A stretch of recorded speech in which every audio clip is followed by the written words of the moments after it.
Good evening, everyone. We're going to call to order the 14th regular meeting of the Board of Directors of School Administrative District number 52. To kick it off, we'll start with the Pledge of Allegiance, led by Attorney General. I pledge allegiance to the flag of the United States of America, to the republic which stands one nation under God, indivisible, with liberty and justice for all. Okay.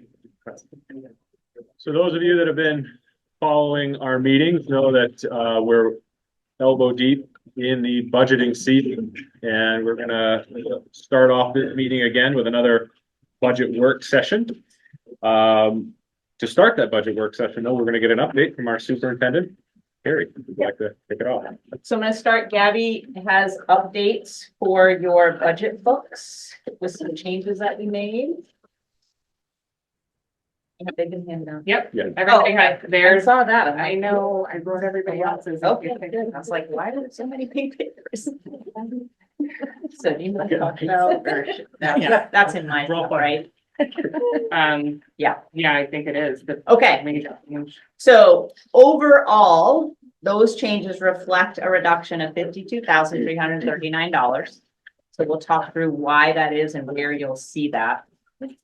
So there was a small number of increases. You'll see that in warrant article 1. There's 1 or 2 teachers who moved up in terms of their degree status, so they earn more money.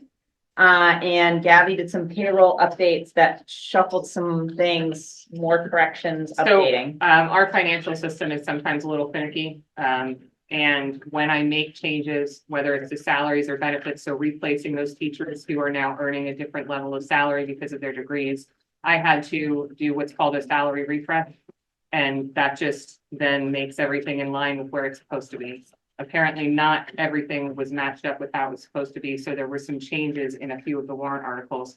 Specifically, transportation had a couple of changes in benefit lines, so did facilities. So that's why you have pink sheets for those, but Jim and Dave are going to speak off of the white sheets because that's where all the information was. So the major source of the decrease, so throughout this process, we've been talking to you about the new Maine leave law and the guidance that we have gotten to start budgeting for, it's a new payroll tax, start budgeting for that starting in January, 0.5% on every employee.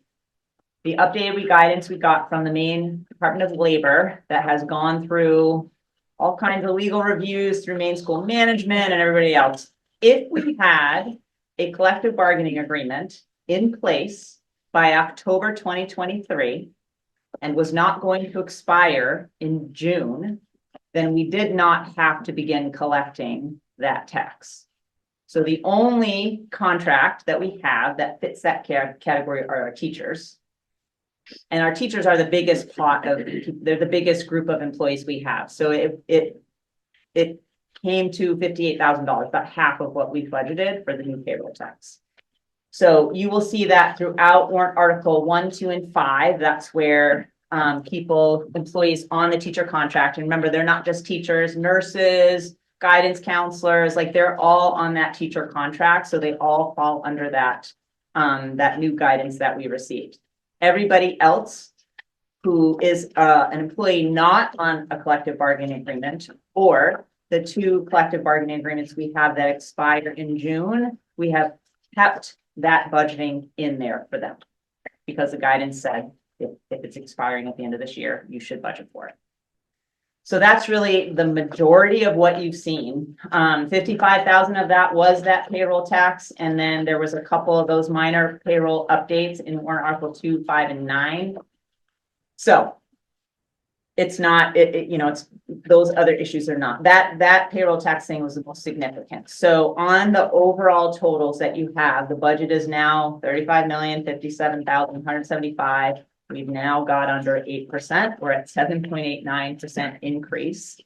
And you will see in the revenue what that means in terms of the increase to locals. And again, you've got this in your notebook. And Gabby, you highlighted a couple of things because you wanted to point stuff out. So when I created this document for last year, when we were preparing this budget, in order to make that orange section match what was the current year for fiscal year 23's budget, I had to put some manual calculations in. When I was creating this one, I forgot about the manual calculations, and the percentages between the towns were incorrect. So I found that calculation, you know, the manual entries and functions that I had put in, I removed them, and that's why that's highlighted in orange. The amount, the total amount has, it's in, Jessica, if you look at your I sheet. know. Okay. Thank you. The total amount didn't change, but the percentages shifted between the towns. So the total increase to the locals is 2.15%, Or $324,712.82. but the shift moved more of those costs to Turner. It did. I'm sorry.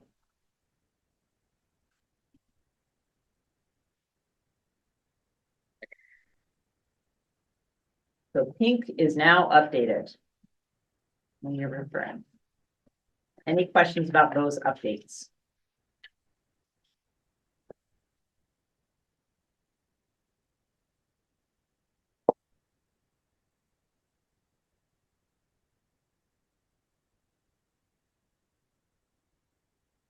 So as we've been each time updating the website, I just want to make sure that people can see that all the material we present tonight ends up always posted the next morning. So you can see the very first night, February 29th is there, March 7th is there, tomorrow, March 21st meeting will be there with the updated budget.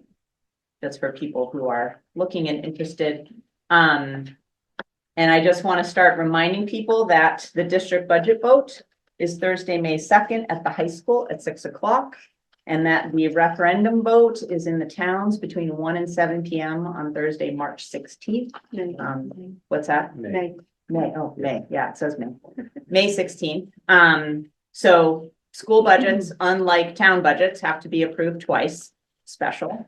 So it's this two-part process. So it has to be done in the meeting, which is more of like a town meeting style, but then it has to be verified at the referendum. At the referendum, just the overall budget is approved. The detail of in that is only done at the budget meeting. Okay.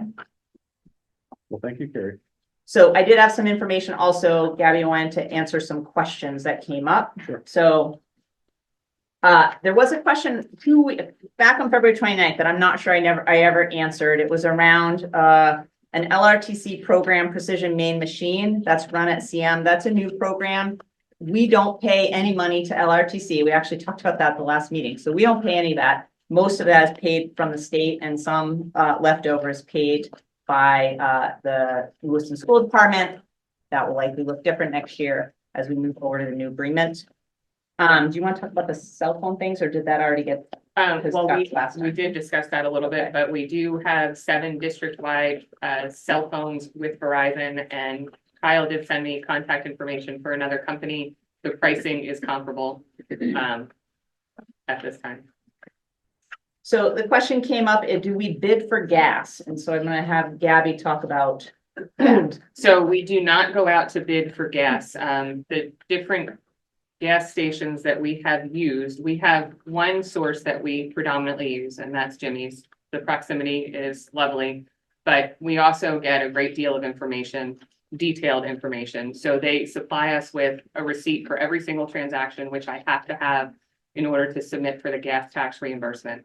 They need a copy, a photocopy of those receipts to ensure that what we're submitting for is actually what we've purchased, and that there's tax associated with those purchases. In addition to that, the driver of whatever vehicle is filling up there has to go in and actually sign off on it and notate whether they're filling up for transportation, maintenance, or food service, because those are different lines and different warrant articles that the expenses get applied to. We have tried to use several other gas stations throughout the communities. We have not received the detail that is needed to be ordered in order to receive the gas tax back and also to allocate the expenses properly. In addition to that, other companies aren't necessarily interested in supporting how we need to do things. So we have not gone to bid for it. Presently, Jimmy's is the only company that we're using. Not to say that we aren't open to other companies, but we do need a certain level of information to be able to maintain that relationship. Last time there was a question about budgeting for the laptops, the devices that we purchased across the district, and when those came off of grant funds.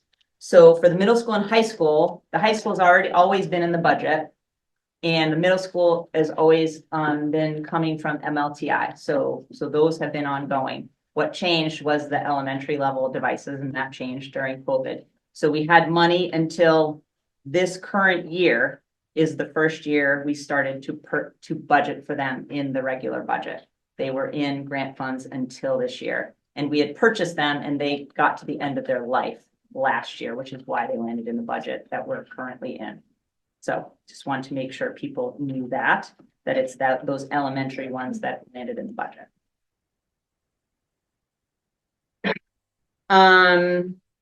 There was a question about what is spent, how we use our grant funds to support the budget. We'll do that at the end just because we got some stuff to hand out to you.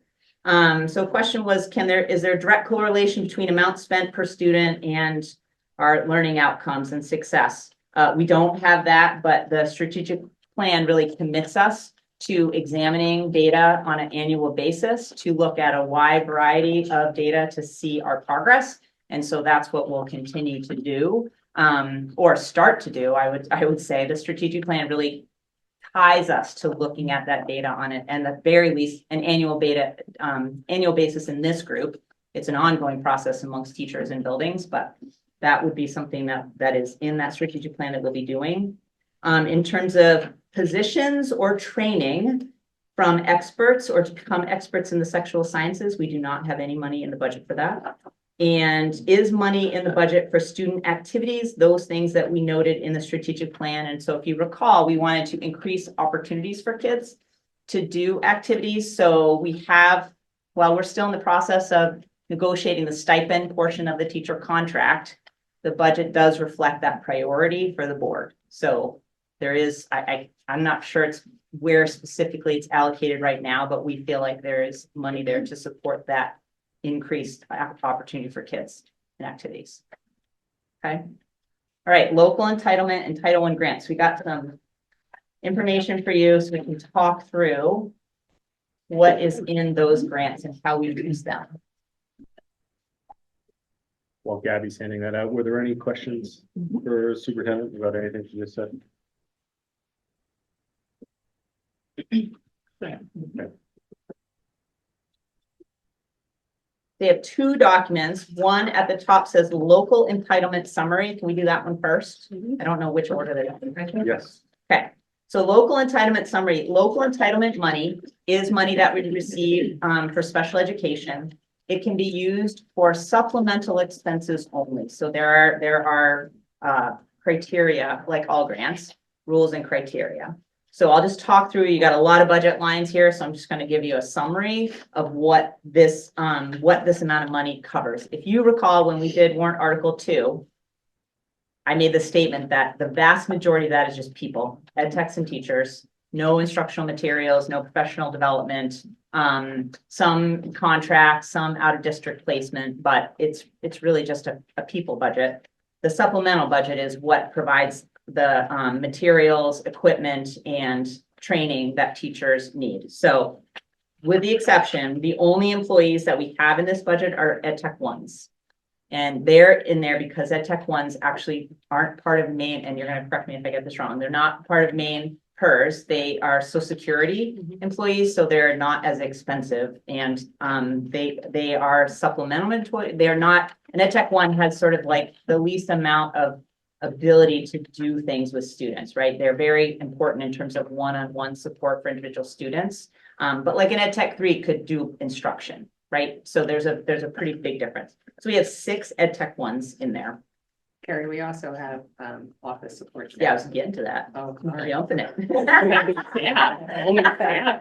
So the next one is support staff salaries. Those are all secretaries that we have in relation to special ed. So the special ed director, secretary, and the 3 secretaries. I think it's 3. 3 secretaries that are in the buildings supporting the case managers. Those are the ones we added last year. So they had no impact on the regular budget. Those are being paid for out of the supplemental budget. Then you'll see a bunch of lines that are curriculum work. And so that is, you know, summer stipends for teachers to work together. You'll see a bunch of benefits for those ed techs and for the secretaries, workman's comp, all that stuff. And then if you turn the page, when you'll start to see equipment, training, conferences, you'll start to see instructional supplies, software, things that we use with students to help them with their instruction. So all of this stuff is coming from local entitlement. We don't budget any of this in the special ed budget. Frequently, this population of students may require specific equipment because of various disabilities. So this is where we purchase for that. There's a big line in here for out-of-district placement. So some of our out-of-district placement also comes from this budget. Most of it's in the regular budget, but some of it does come from here.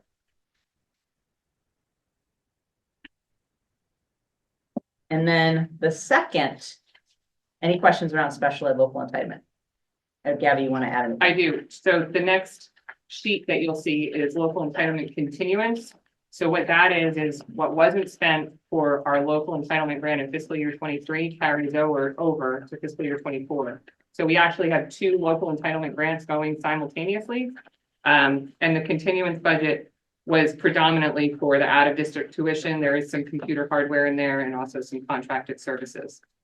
But that has all been spent now, and we are only working on the regular local entitlement. But it's the same grant, just 2 separate years overlapping.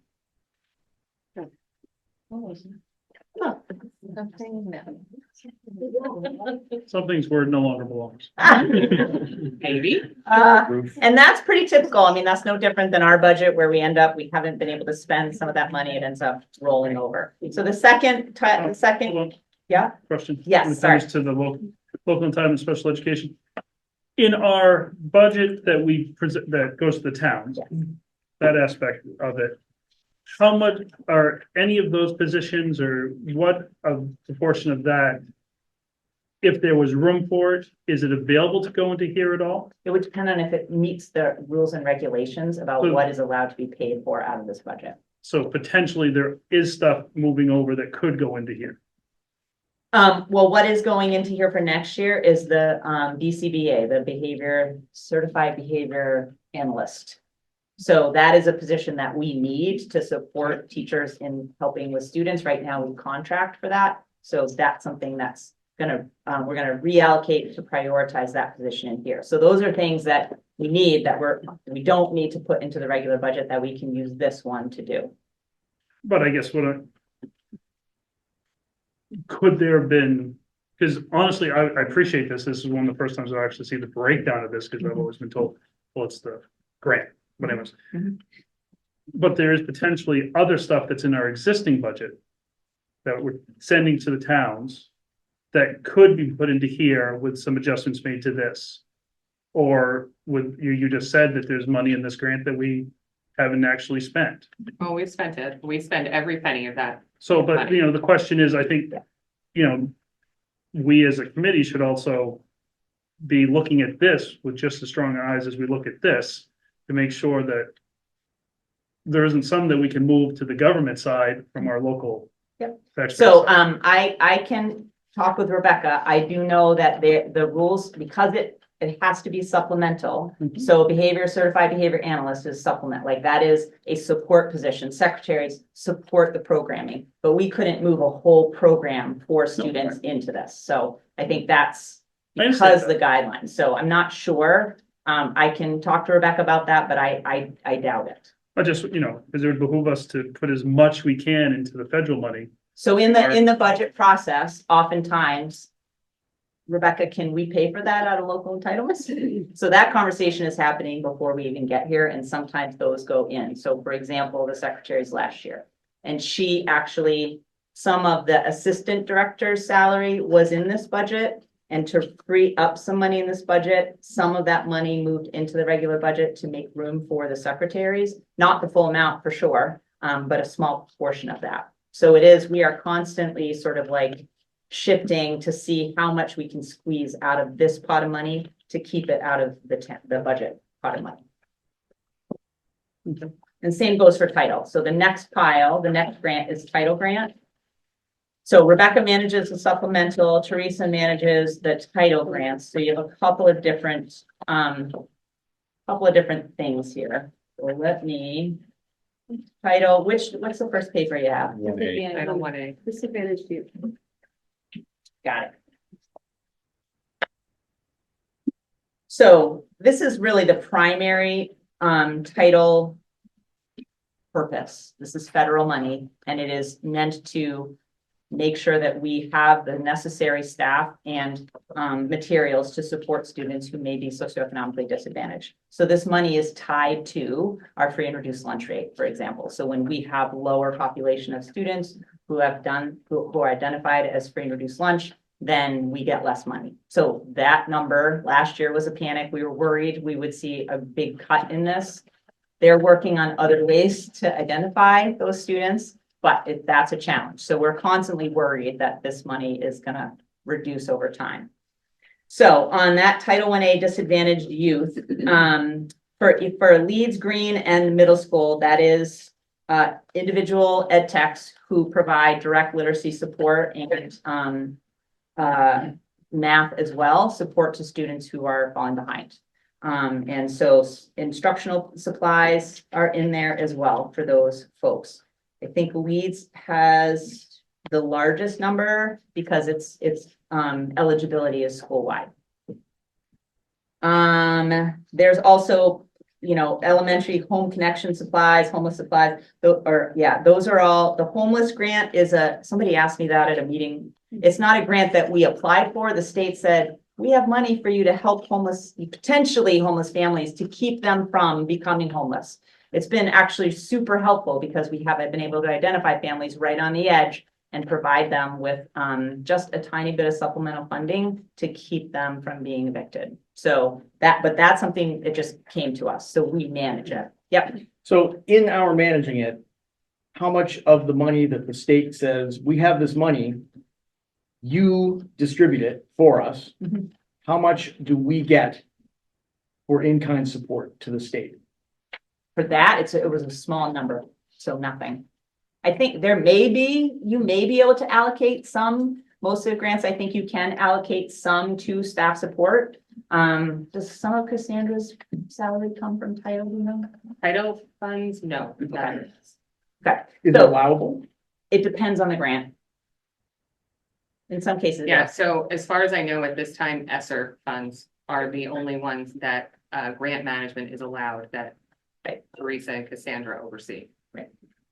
So generally speaking, if I'm hearing you correct, many of the grants, if not most of the grants that the state gives us, They're meant specifically for support of the students and. I understand that, but it's standard. My familiarity with federal grants is that you get your in-kind support. So it's whether it's 12% or Right. something like that for the staff time that it takes to oversee this, the electricity that it takes to sit at your computer and manage this. So I find it a little irksome that. Well, we're I not think some of getting- those are choices too. Right. Like when we get this amount of money, if we want to get it directly into kids' hands and professional development, if we don't use it for staff, then because all that money is not budgeted for. So this grant pays all of our professional development. None of the budget pays for that in special ed or regular ed. So I think the more we put staff into that, the less money there is for students and for the professional development that we provide for teachers and other staff members. And So it's all a trade-off. I think you're referring to the facilities and administrative rates that are typically applied to every expense. So for every dollar that's spent on a grant, anywhere from 12% to 52% can be applied to the overhead expenses. So that would cover, like you were saying, your administrative duties, the cost to upkeep the buildings, that kind of thing. The district hasn't had a facilities and administrative rate applied to this point, so that we can apply as much money as possible to actually get them to the students. Because our staff isn't changing, our staffing level isn't changing, right? My time is still my time to make sure that these grants are spent properly and invoiced properly, and Cassandra's time over what she does for like the ESSER grant and administering and helping me compile different things, that's billed directly to the grant as administrative time, not overhead costs. And then the rest, and then, I'd sorry, like to sorry, go sorry. back Yeah, to, real quick, top of my site, this is for disadvantaged youth. Are we not permitted to put any sort of our transportation costs in this? Which is a major part of, so McKinney-Vento is, so this is two pots of money. McKinney-Vento is the federal law that requires us to provide services to students who are homeless. Mhm. If they get evicted in Turner and move to Auburn, for example, we have an obligation to provide them transportation so they can keep going to their school. That's not part of that disadvantaged youth grant. That grant is specific support to families to prevent homelessness. McKinney-Vento is something we have to budget for, and we do. but I thought, okay, so I don't we're believe it's- talking about numerous grants at a time here in correlation to the budget. And so where is the professional development and that kind of stuff? Is that's in here as well? Yep, hadn't gotten to it yet. But is this part, we're on the disadvantaged youth one. Yes. So what I'm seeing here is, assuming the supplies line, which is fairly vague, is solely the benefits to the needy families. So if you look at the very first supply line you see under green, that's literacy. LIT is literacy. Yep, So that is for those ed techs who are working directly with students, have the literacy materials they need to be able to instruct students. okay, So you'll see that in green and leads and trip. So targeted instruction, that is stuff in the hands of kids and teachers. and I understand, Okay. and I believe we need it, but I'm looking at leads, $18,000 for literacy supplies. For how many, I don't know how many kids there, how many kids we're talking about, yet, to me, I still haven't heard where transportation couldn't be covered under this as well. Not for Title I-A, but again, the federal government has lots of rules. Okay. And this is, let me be clear, this is not for homeless students. So I was at the bottom.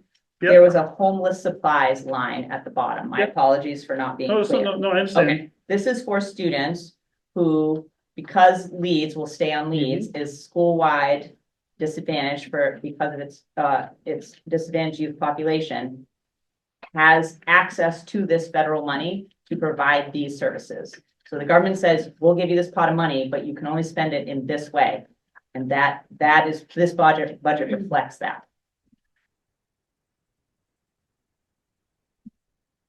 Is it possible to get a report? What are we spending $18,000 on? $22,000 on? What are we buying for supplies? I don't have that funding. But that's, we're talking $40,000 in general supplies, and I think we should know what that is.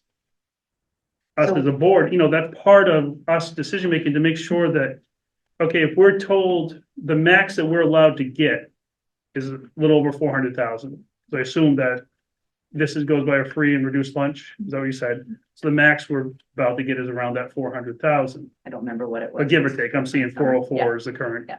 So, and it's just, we just need to make sure, even though we're doing a pretty good job this year with our budget, it's still high, it's still a major increase to the towns. To make sure that we can get everything we can reasonably into these federal grants and out of the local pocket, especially for programs that we're forced to do from state or federal directives. And programs that directly benefit kids. Nobody's Okay. arguing No, I'm just anything. saying. Yeah. I feel for the kids just as Yeah. much as you do, so don't refer that I don't. Yeah. But I also want to make sure that we're overseeing, which is our duty, Yeah. the whole thing. So So I'm just curious Yeah. what this 30 plus $40,000 in supplies are. Mhm.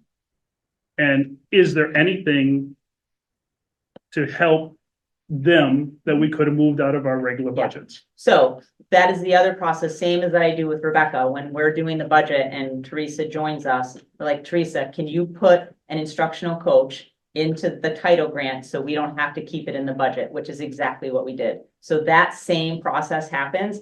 It happened last year too, like we pulled a bunch of stuff. We were supposed to pull all the instructional coaches into the budget last year. We didn't do that again. I said, where can you cut in other parts of the grant to make sure that this can go in? So there are things that we didn't do because the grant now supports that. So that exact same process. The other piece is this, there's a lot of eyes on this budget at the government level. If you know, the grant is written and it doesn't comply with the rules and we're not spending the money appropriately, well, then they take the money away. They don't let you do that. So there's a lot of eyes. It's not your eyes. I understand what you're saying. I'm just saying, like, Teresa can't sit in a room and make numbers up. She's got to directly tie it to the specific services that this grant allows. So instructional coach went into this budget at Leeds because Leeds had the highest number and we could justify it by the rules that the federal government gives us. Okay. So absolutely, like, all right, Teresa, what can you do? Can you pull this? Can this go in the grant? Will that count? The crisis communication plan that we're going to work on that I talked about, that is something we need for our emergency plan. And I was like, Teresa, will title money cover that? So she redid the budget, cut out other projects and put that amount in. So that's like, I horse trade with her all the time. Like, can we do this? Well, does it go within the rules of the title grant? And then we can do that. So in that case, a $25,000 project that I think is extremely necessary to make sure we're prepared for all kinds of things can go into that grant, and that's where it is.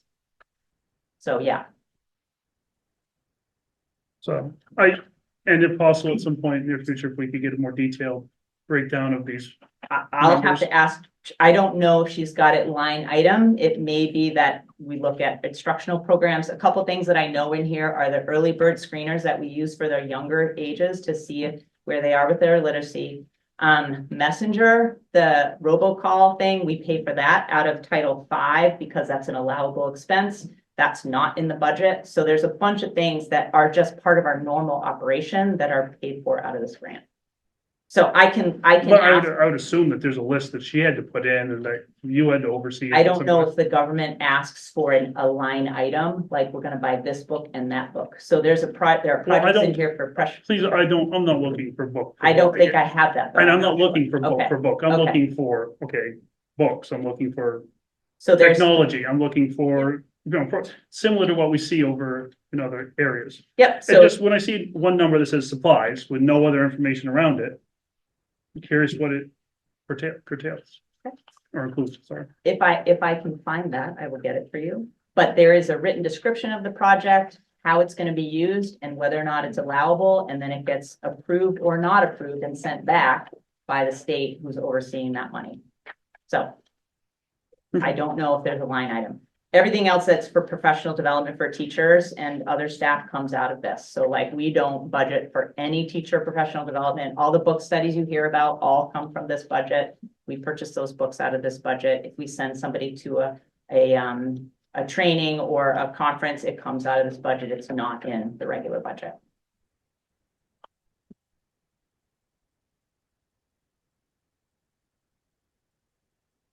Any other questions around that? Okay.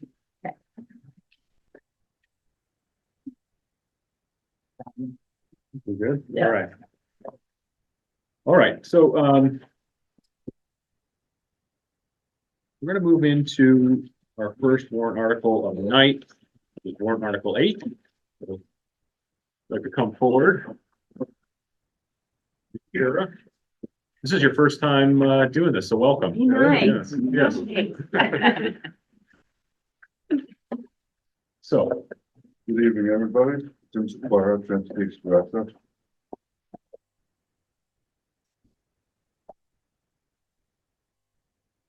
There's more bullet points. There's an increase in bus driver salaries that were put in place mid-year, fiscal year 24, in order to keep bus drivers and possibly attract more. There was a decrease in overtime, sub and out of district salaries, due to combining some routes, stands and buses. The increase in the bus driver benefit and workers' compensation is due from the increase in salaries. There was a decrease in anticipated auto insurance, which was due because we participated in a questionnaire that promotes safety, and they were able to give a discount on that. The increase in gasoline charges between gas rates and adding more van runs to improve the new Margaret Murphy program in the green school. Decrease in tires.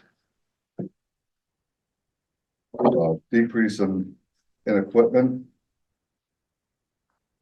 Radios are now all paid for. There was an increase in vehicle principal and interest. Increase in CT bus driver salaries. And an increase in van driver salaries. And hoping to be more competitive with other neighboring districts to attract more drivers and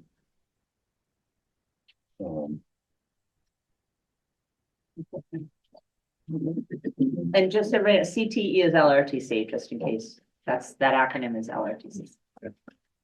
Also built into the budget is a $2 an hour increase for van drivers, again, in line with trying to bring more van drivers on and retain the ones that we have. All right. So thank you for the summary. There's no new proposals here for warrant Article 8. So we'll start just by going down through the lines. And we'll start with the first page, which is starts off with student transport services purchase. Are there any questions anyone has on the first page? The transportation director hired at higher salary.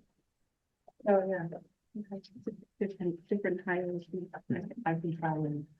That's very English teacher of you. I was gonna say, you revealed your, and you beat It's Anthony so to it. obvious. Well, it could mean that. That's the thing.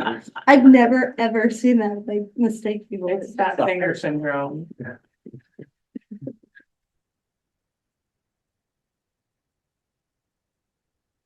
Questions on page 1? It is really. Yes. So I know you mentioned it, increase in bus driver benefit and workers' compensation. But when I actually look at that line item, it's about 3/4 of the way down the page. You're seeing a decrease? No. Well, no, it went up $11,000, but can you speak to if it just we've had more claims, like? The workers' comp. No, so the workers' compensation rate is directly tied to the salaries. So we had a significant increase in anticipated salaries, so the workers' compensation Rose as a result. increases as Thank well. No good deal. you. So we'll move on to page 2 as well. Any folks with questions on page 2? Yes. Peter. Tires, I assume, is that you decreased it by 12, I assume that mostly because of just actual, what you're actually paying, or are you, no, we're using more buses. So instead of using the same bus over and over and over and over and over, and having to replace the tires and spread out between everybody. so we have a larger fleet, so Larger it's, fleet. they're not wearing as fast, okay? Also, right below it, parts, similar situation, again, the decrease, is that, well, actually, that looks like it's probably just prior actual. Would be my assumption, correct? Well, You decreased parts, and is that just because of, I took a 3-year average on the Okay. parts. that looks like my assumption. And equipment took a major drop, and you might have mentioned it, I apologize if you did. Is that where we paid off something, or? cameras. And Okay, that's the cameras, okay, cool. Thank you very much. Thank you, Peter. Are we gonna be talking about the bus purchases in another warrant article? No, that's in this one. Is It's right, it's the bottom of that page. Oh, there we are. Thank Yeah. you. Sorry. right at the, right towards the end there, so. Bottom My quarter. pen was pointing right at. We might as well include page 3 now in the question, because it kind of spills between page 2 and 3 here. Um,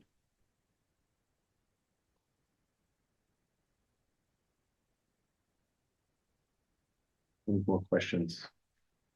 Page 2 and 3. So what, Did you have questions on the buses? yeah, I'm curious. So could you talk about the capacity of those buses that we're getting? Yeah, there's 77 passenger. And are those, are buses running at capacity, or are they half full or 2/3 full? Probably 2/3 on the elementary side, high school. Middle school's a lot less. As the kids get their driver's license and stuff. There are a lot less. Elementary school are full. And then of course, sports runs are right packed up. Okay, thank you.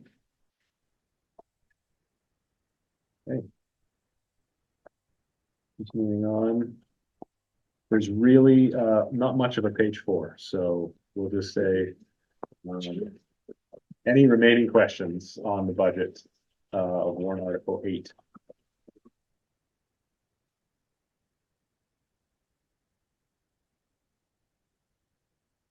None, thank you very much. Yes, all right. Following warrant article 8 is warrant article 9, Mr. Coburn. Good evening, Dave Coburn, Facility Director. We have a district-wide decrease in telephone expenses, increase in district-wide custodial salaries, to include a proposed head custodian in each building. Basically, the head custodian would be training staff, creating schedules, planning maintenance, maintain inventory, ensuring safety, handling contractor visits, and setting up for special events. A decrease in district-wide electricity expenses from what we budgeted from 24 due to actual usage or real usage as far as what we're using for electricity. There's a proposed additional master library facility software. And that is basically one district shared calendar, facility use scheduling, event scheduling with athletic systems integrations, work order management, so it's maintenance, custodial, and technology requests. Preventative maintenance on this program with cleaning and inspections. It also has asset management, equipment, vehicles, devices, inventory management, parts, supplies, consumables. Also an interactive floor plan for asset management. We had an increase in fuel expenses, heating oil, wood chip, and propane.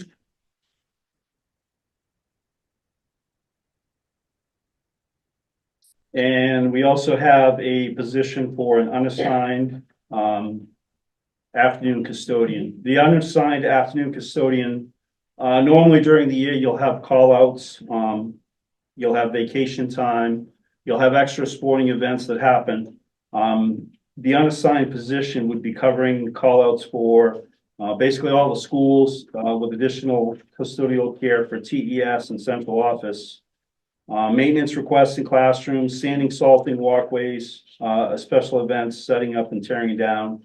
It's basically added activities with the school. Will require some custodial care. Okay. And then facilities maintenance, the minor capital improvements. At TPS, we have 2 PVC holding tanks. The holding tanks are for fire suppression and domestic water at this stage. We'd like to add the 2 tanks inside for domestic water, keeping the fire suppression tank on its own. Interior cameras for students and staff safety. Removing stages to build classrooms for needed space for student learning. Knox boxes, and that's basically school-wide, but starting at TPS. TES, we have door and hardware replacement. Each one of the pods at the school, we need to update the doors for fire safety codes. Emergency lights in the kitchen, part of losing the power, we've seen some cracks as far as what we have for emergency lighting. Interior and exterior cameras for security and students' safety. Knox box, again at DES. At GCS, Green Central, we have a library gate we're adding for security and safety for the library. Currently, there's a hallway that goes into the library without any type of door. So if there's after-school events, people can kind of wander into the library. So it's more for safety. Asphalt repair and crack sealing. Interior and exterior cameras for students, staff safety again. Knox boxes for emergency services to access the buildings. At Leeds, we have mats for gym walls covering the court on both sides. What they currently have is mats with bungee cords in place, and it's just behind the hoops. For student safety, it would be great if we could get some mats there. Steps to the library out back, we now have access control. The first step out back of the library is probably a good 14 inches. It's a jump down, so that's kind of tough to manage. Knox box for emergency services to access buildings. Trip middle, we have painting the exterior of the building, which is needed, and floor abatement in one of the rooms or two of the rooms, 229 and 222 for carpets. Interior and exterior cameras for students, staff safety. Window shades, pull down the shades. We spent a lot of time repairing in work orders, repairing shades. Would be great to update it. We'd spend less time fixing them. Knox box for emergency services to access buildings. And at Levitt, we have bleacher repair. The old section of bleachers, we moved out when we put the new section in for grant money. Needs some repair, and we'd like to put them on the other side, on the visitor side. Drain loop for heating and replacement tall couplings is a big one for us. Over time, we have the heating system, we have gaskets that contract and expand. The heating system's been there since 1999, so those gaskets going from heating to cooling, they kind of disappear and create leaks. So when you drain the loop, you have to shut down the boiler, and it's quite a process. So instead of just replacing one, we'd like to replace a lot of them when we do it, because it is quite a process. Asphalt and crack sealing repair. The high school's in need of maintaining the lots. If we don't keep the water out by sealing the cracks, and doing these repairs, we kind of run into bigger problems with water getting in and then the upsetting of the asphalt itself. And then Knox boxes to access buildings, again, for the emergency services. Before you move on to the new proposal, does anyone have any questions about that summary? Let me get in. Okay. I never remember what a Knox box is. Yeah, so we have currently, there are keys on the outside, so you have a code that you get into. Oh, the little lock. Yeah, sure. Got it. So emergency services, when they get there, if they don't have that particular code, it's tough for them to get in. That's the firefighters and. Yeah, They have requested it. they have requested it. Quick up. As far as the decrease in the phone charges by switching to Coke Central, what was the reason why we had it? What we developed, there was such a good benefit from us changing? Was it just because it's a different service, or? No, there's a number of reasons, actually. First, the system itself was older.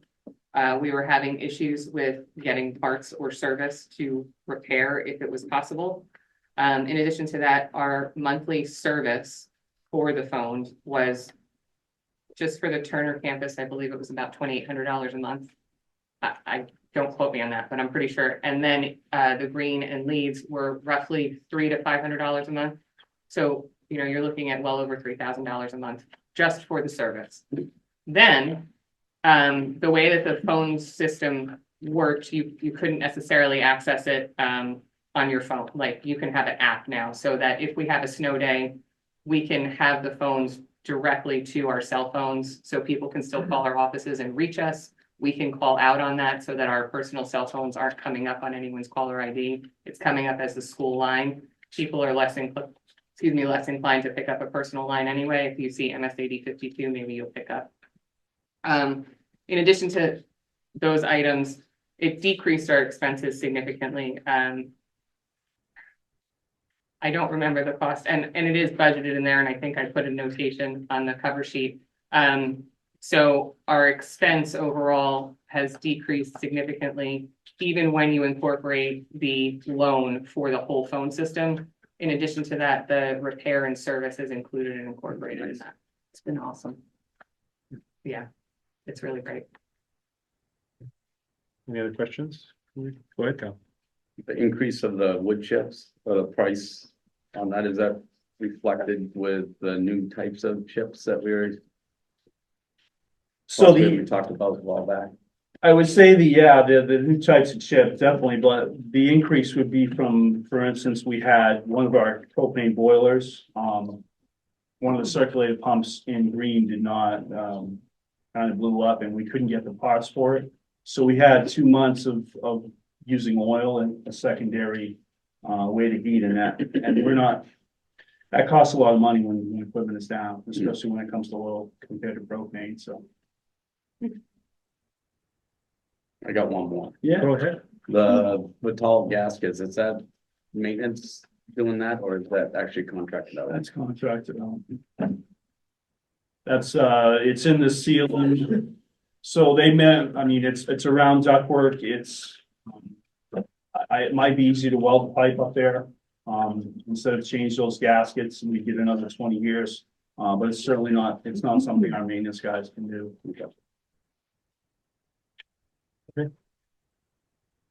All right, do you want to get into new proposals? Yeah, sure. I think we already did Yeah, that, though. I We did that, We we did did it? that way We did back. it Yeah, At the start? Yeah. Okay. yeah, All right. I kind of slowed them in. yeah. We already covered it. We covered it. All right. So getting into the bulk here of warrant article 9. Let's start off with the first page. Starting off with the primary school.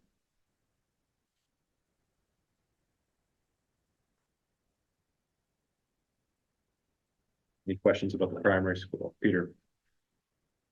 Just like curiosity, furniture and fixtures, is that desks or, it's a $5,500, we're buying something this year? So that would be a line that normally the principal would give me as far as requests. I don't have the itemized. We're adding a classroom. Oh, well, that We're adding a classroom there. yeah, so. Yeah. there we have it. New teacher. Okay, so that's fitting out a classroom. Okay, cool. Thank you. Any other questions about the primary school budget? Yeah, make sure, so I don't know. So we're adding classroom, means removing stages, wait a minute, this is the primary school? Yeah. Yes. Stages are removing. So the area where, like, they used to read, like library books, if you had classes, like if you had library night, there was a bunch of staging. It's almost shaped like an L. In the hallway, so The carpeted steps. Yeah, the carpeted steps. They're like tiny little amphitheater. Yeah, I thought that was maybe I'm getting the schools, I am getting the schools confused. Yes, okay, that is the primary school. For some, I was thinking elementary school, okay. Are we getting rid of, there was 2 or 3 of those, are we getting rid of all of them or just 2? 2 of them. There's 2 of them now, and we're getting rid of both of them. So are we making a room out of that, or how are we, because they're not next to each other?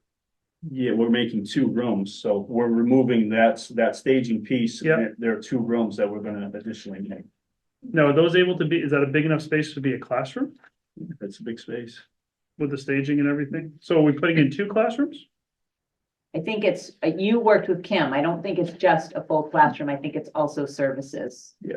Like, tutoring rooms for title staff. I don't remember exactly what it was. I had them as classrooms, but it could be, I mean, I was just gonna remove the staging and create rooms and space. I wasn't Well, sure. I'm not trying to be sarcastic, Yeah, but I no. hope we have a plan before we Yeah, move the yes, room. and Kim's, stuff. So, Yeah. Kim's requested this fuller, so it has to do with the space that she needs at the school to operate. I don't specifically remember what it was. I know you guys had a conversation, but we can get that Yeah. information. What her plan is to use it Because for. to me, that's a fairly significant item that probably should have come. I don't know, it just seems like we're being thrown to us here. We got the budget book, but now we're just getting details that we're significantly remodeling one of our schools by adding a couple classrooms into it without any prior discussion. So, that's why I'd like to have, so one is a classroom, we think the other, so, I will get from Kim what exactly those spaces she intends to use them for and why she needs it. I'll get it for you for the next meeting. but my concern, okay. Okay,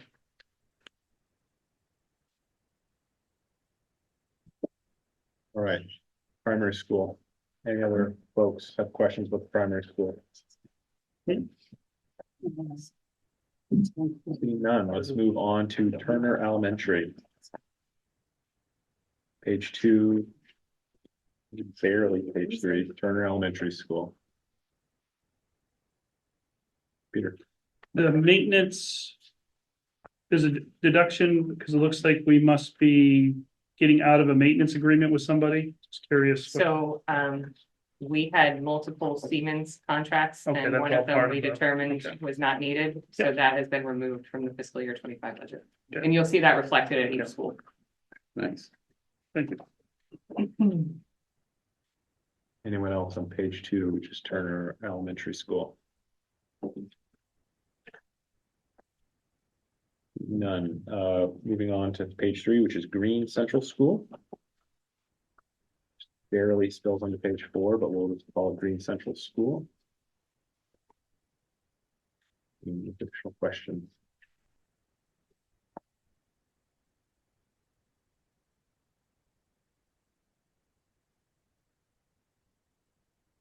None. We shall move on to Leeds Central School, which is page 4 and slightly onto page 5.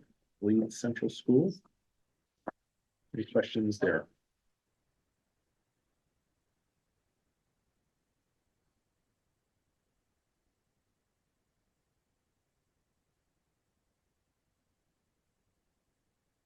Then we shall move on to Tripp Middle School.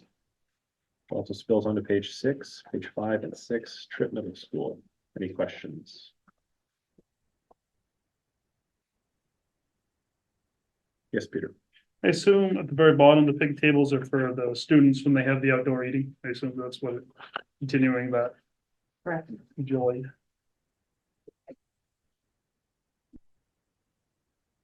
Anything else with Tripp Middle School? We shall move on to, go ahead. What's page 6?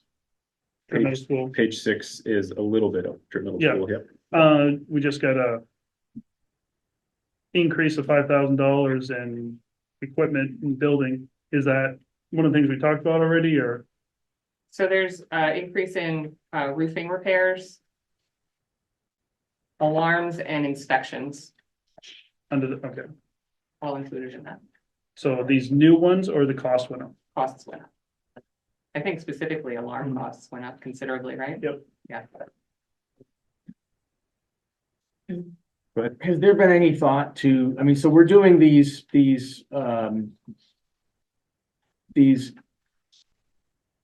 capital projects across the district, right? So we see them in each school. Has there been a thought to, look, each one is 32 grand, 35, whatever. So any thought to staging these? So, okay, this year we're gonna do this school, next year we're gonna do that school. To spread this out over a wider period of time? So that's part of our capital plan with EEI. They're doing an evaluation of all the roofs and properties to come up with a plan to whether it'd be more efficient to do one a year compared to the repairs that we normally do. But these are minor, Yeah. minor Right. things, so just to remind you, way back when I first presented the budget, we removed about a little bit over $200,000 of minor capital repairs from this budget. So there's a bunch of stuff on a list that we're not tackling. Right. So there's two things. There's things we've got to keep control of on a yearly basis, so we don't lose track of it. And then there's stuff that needs like a big reboot. The really big reboot that's in here is the TPS water. Yep. That's like the most significant project that we left in the budget. Is that correct? Correct. Okay. So normally, like, we have a roofing company, G&E, who comes around and they come in the summertime and they do an evaluation and they give me an estimate and a contract of what they think is what we need for repairs to keep buildings from getting any type of moisture in them. So that's the price that I base it on. So those are things that we really can't put on a rotation. We've got to keep moving and leaking. Okay, thank These are more minor Right. ones. Okay, so that was the middle school. Moving on to the high school, which is pages 6 and on to 7. Questions about the high school? Actually, you got ahead of me on there. Sure. Back to the middle school. What, problem. I can't remember. I think we talked about it in our spring walkthrough, but that was a long time ago for my brain. What were we doing for abatements? So room 222 and 229 asbestos. Okay, I was trying to remember which, yeah, okay. Which is nicely written into the notes, Gabby, as well. The rooms are, but not what we're doing. Exactly, I Oh, assume what, the the abatement, abatement I assume for the the abatement was asbestos? asbestos, Yeah. but Oh, I see. it wasn't 100%. There's other things we chase out. Yeah. Sure, yeah. Okay. Questions about the high school?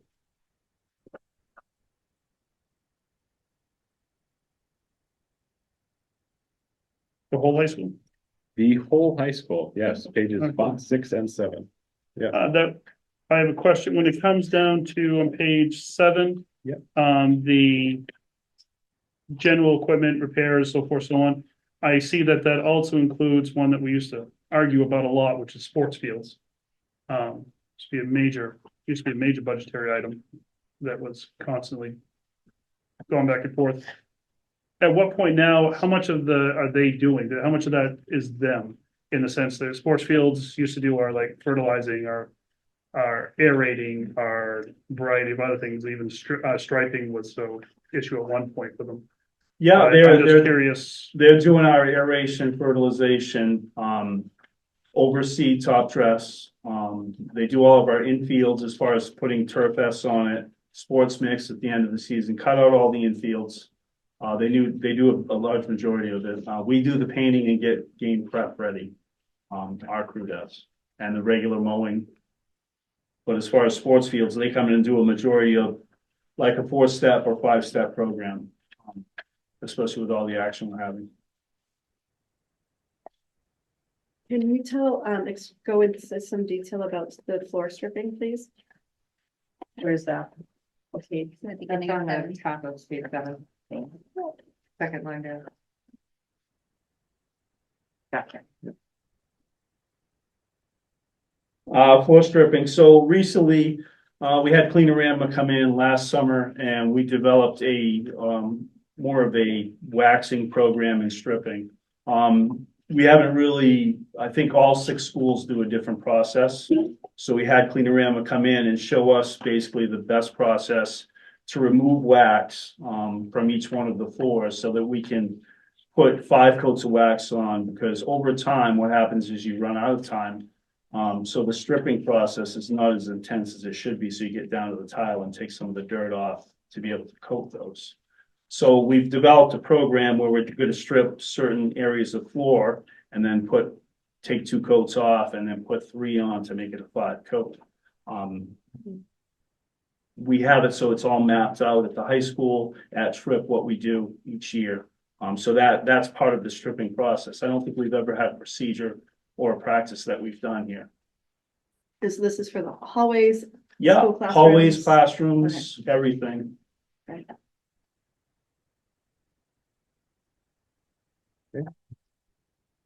Yes, Peter.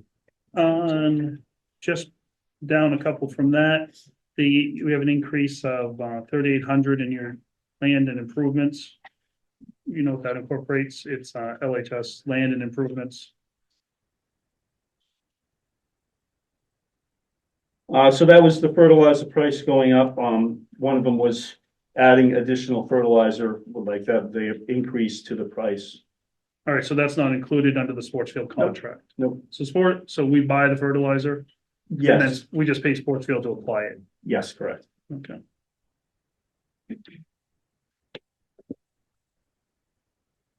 Anyone else? Questions with high school? Okay. Moving into the district-wide costs on end of page 7. And continuing on page 8. The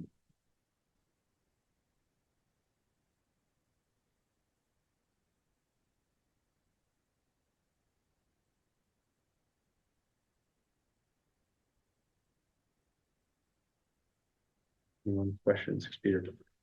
Is the dumpster for the primary school For all the schools, demolition, the demolition dumpster? cleaning out some spaces. Oh, finally getting to the closets? The basements, the We're hoping closets, to, we're Okay. hoping to. We have big plans. We started. it's time.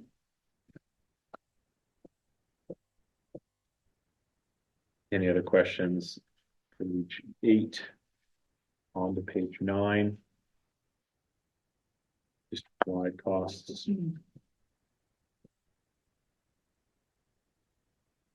Hands almost raised, Anthony. No, I'm just holding my pen. Okay.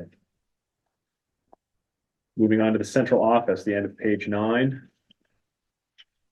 And the beginning of page 10. Any questions about the central office?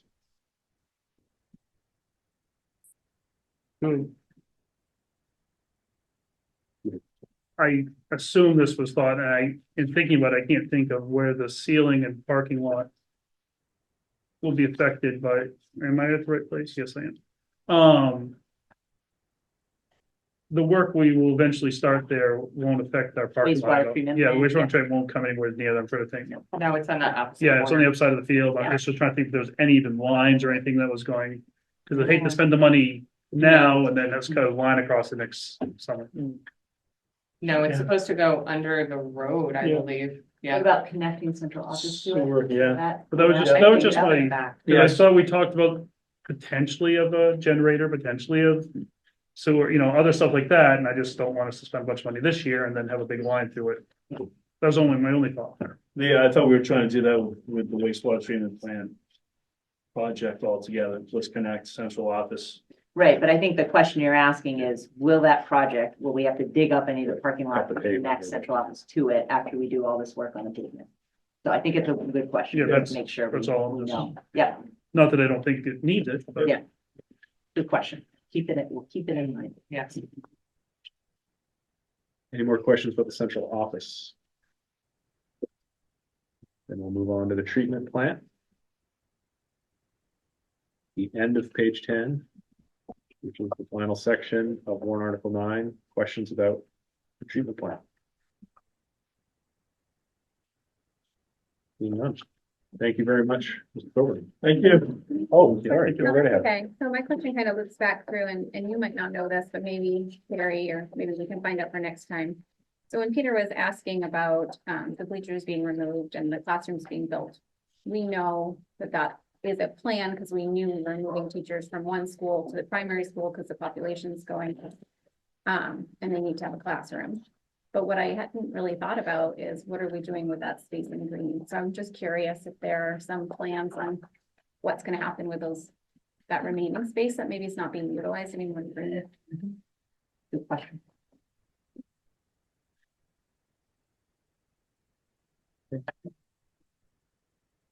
All right, thank you. Thanks. Thank you. So, moving on, looks like Gabby, you have 2 back-to-back here. We'll start with warrant article 10, which is debt service. Yeah, debt service. So this year we are going to see a decrease of $12,188 in interest expense. This will be our final payment on this particular bond. This was for the green and trip renovations and additions and Leeds Turner parking improvement. It was established in 2004 and will finally be done with this one. It may be just in time to start a new one on more projects, but we're not there yet. But I think your prediction is true. It's 7 on BTV. We're just gonna make room. We're just gonna Right. swap something out. Swapping, making new words. Switching and swapping. So it's a relatively short warrant article, folks. Are there any questions here for Gabby on warrant It's article? controversial, I don't know. Computer. Paying off debt always bothers people. All right, and we might as well move right into warrant article 11, which is our other expenditures. Right, warrant article 11 is, this warrant article includes the support for the district's food service program and adult education program. The food service program is not requesting any local funds for support due to the shift in funding from federal and state government. The adult education program is requesting the same amount as our current year at $63,880. This is for support of the 16 to 20-year-old adult education program. Looks like Gabby said, this number's staying consistent from prior year, but are there any questions about warrant article 11? Again, it's a very long one.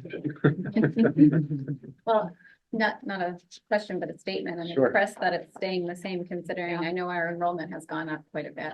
So, Well, we may not be so lucky for the next year, but right this second, we're staying the same. Positive thoughts. That, I am being positive. If our enrollment keeps going up, then, you know, we need to fund it. money by the time. Oh, no, I guess that's not positive. Sorry, guys. All right, Food service?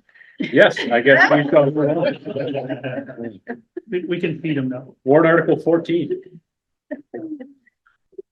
Roberts. A few bullet points on our budget next year. We're expecting some increases in expenses with corresponding increases in revenues. As I mentioned last time, the increases are against last year's projections, which were a little low because we knew we were going to have an increase in business volume last year. I tried to project where that was going to be.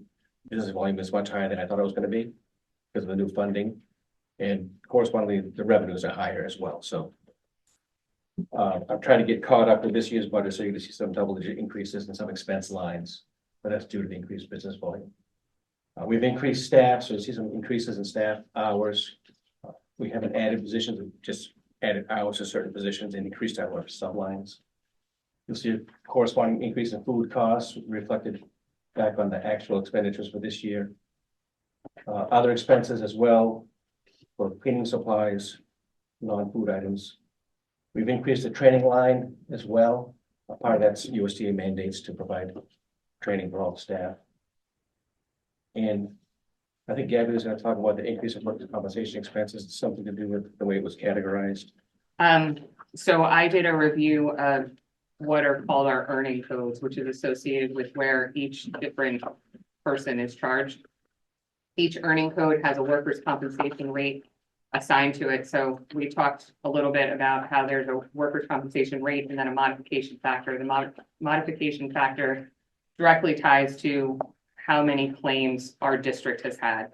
It also, the rates are tied to the level of personnel. So you've got your clerical or your desk people or teachers, which are professional, and then you have your food service or custodial staff, and then you have your bus drivers.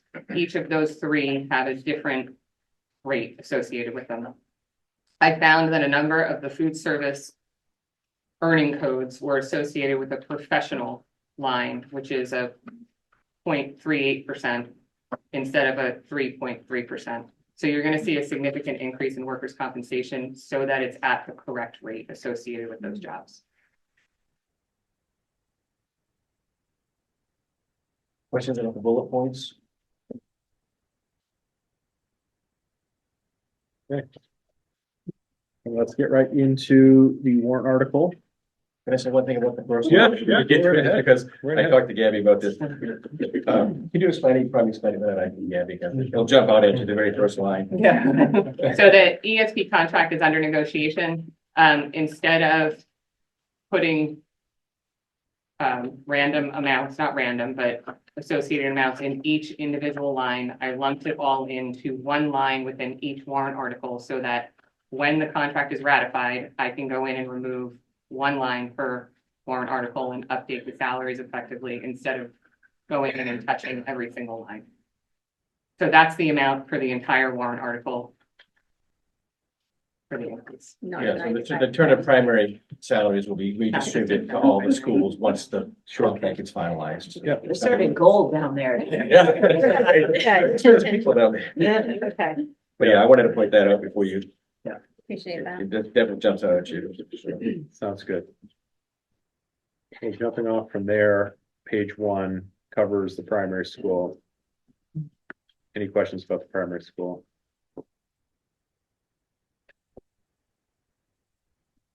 Also on page 1, we begin Turner Elementary. Any questions about Turner Elementary School?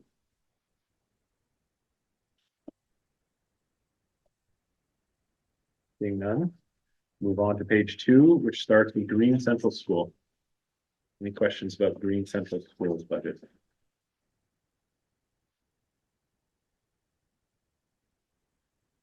Also on page 2 is Leeds Central School. Any questions about Leeds?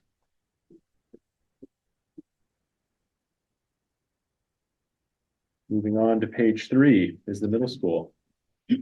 Go ahead, Kyle. I just want to go back to actually the green. Sure. It's got a 5% increase with the population of students dropping. Is there a reason why that we don't see that reflected with that, or is it just? What I did, Kyle, is I prorated what we spent this year for the rest of to figure out what a full year would cost under the new funding, because we have a lot higher participation. Then I added an inflation figure. That's what that is. Okay. So assuming I don't have the projections for enrollment when I do this, so I don't really know. I had to do it early, so if it goes down significantly, it'll be reflected in the actual decrease. Thank you. Good question, Kyle. Continue on. We're on to page 3 here in the middle school.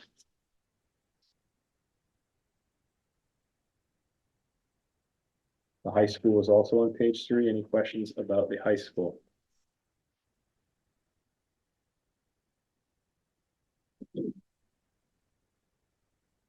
Adding in the page 4 are district-wide costs.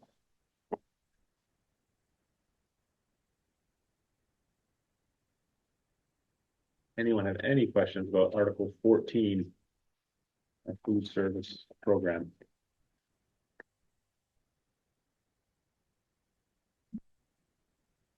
Go ahead, Anthony. So I'm a little confused because it seemed to me that the state said that we were gonna be providing free meals. But I'm seeing items for food expenditures. So who's paying for the food? It looks like we are. Well, so what you don't see, Anthony, is none of these expense lines hit the general fund. All these expenses are paid for by food service revenues, Thanks. which come in the form of federal state subsidies. All right. So all of warrant Article 14 is Not in the It budget, won't hit the not budget. really Correct. in our local budget. but it's our program, so we still have to It was- approve it I and guess- monitor it. For reporting and all that. Yeah. Yes, I I have, understand. Louise, how long has this been the case? How long has what been the case? I'm sorry. That our budget is not impacted because it's all federal and state monies. Well, the food service budget has always been separate from the general fund. So back before the state and federal government decided to fund everything, we would get partial funding based on free reduced rates. So like 15 years ago, we brought in about 40 to 50% of our revenue from state and federal subsidies. The other revenue was raised by parents, students, and staff. Okay. So the total pot of I revenue got it. coming to food service would pay for all of our expenses. And if it didn't, we'd request a small local subsidy. We're at the point now where we're not requesting a local subsidy because the revenues from those other sources. So you go back to the other model, should this change? If they pull the funding on the universal meals, we'll have to go back to paid students, and then we'll have a component coming from the community. Okay. That's what makes sense. Any further questions for Mr. Roberts? Thank you so much. Yeah. Okay, so that brings us on to the public comment portion. But we got reserve accounts. Reserve Warrant accounts. Article 9. 19. 19, it's not on the agenda. Yeah, it's not on the agenda. Oh, it's not? No. So we're not gonna do that one? We can, Can we do it? Do we have it? Is it in the, oh, then we'll add it. You to can the ask next Rob. one. okay, we'll just add it to the We'll next add one. that to the next one. Okay. No problemo. All right, Guess we have Robertson. he's got some rules. Yes. So, as I was saying, we're gonna move on to the public comment portion of this budget workshop. So there are, just so everyone's clear, there are gonna be 2 points at which public comment occurs tonight. This first one is specifically about the budget process. The next public comment will be a more general public comment about the school in general. So, yes, go ahead. When we have the budget public comment? Yes. Is it kind of the same rules, 3 minutes? I was Can you- just about to address that. Yes. Well, just follow. Go ahead. So are you able to only comment on what was on budget tonight or anything about the budget? No, the whole budget is on the table.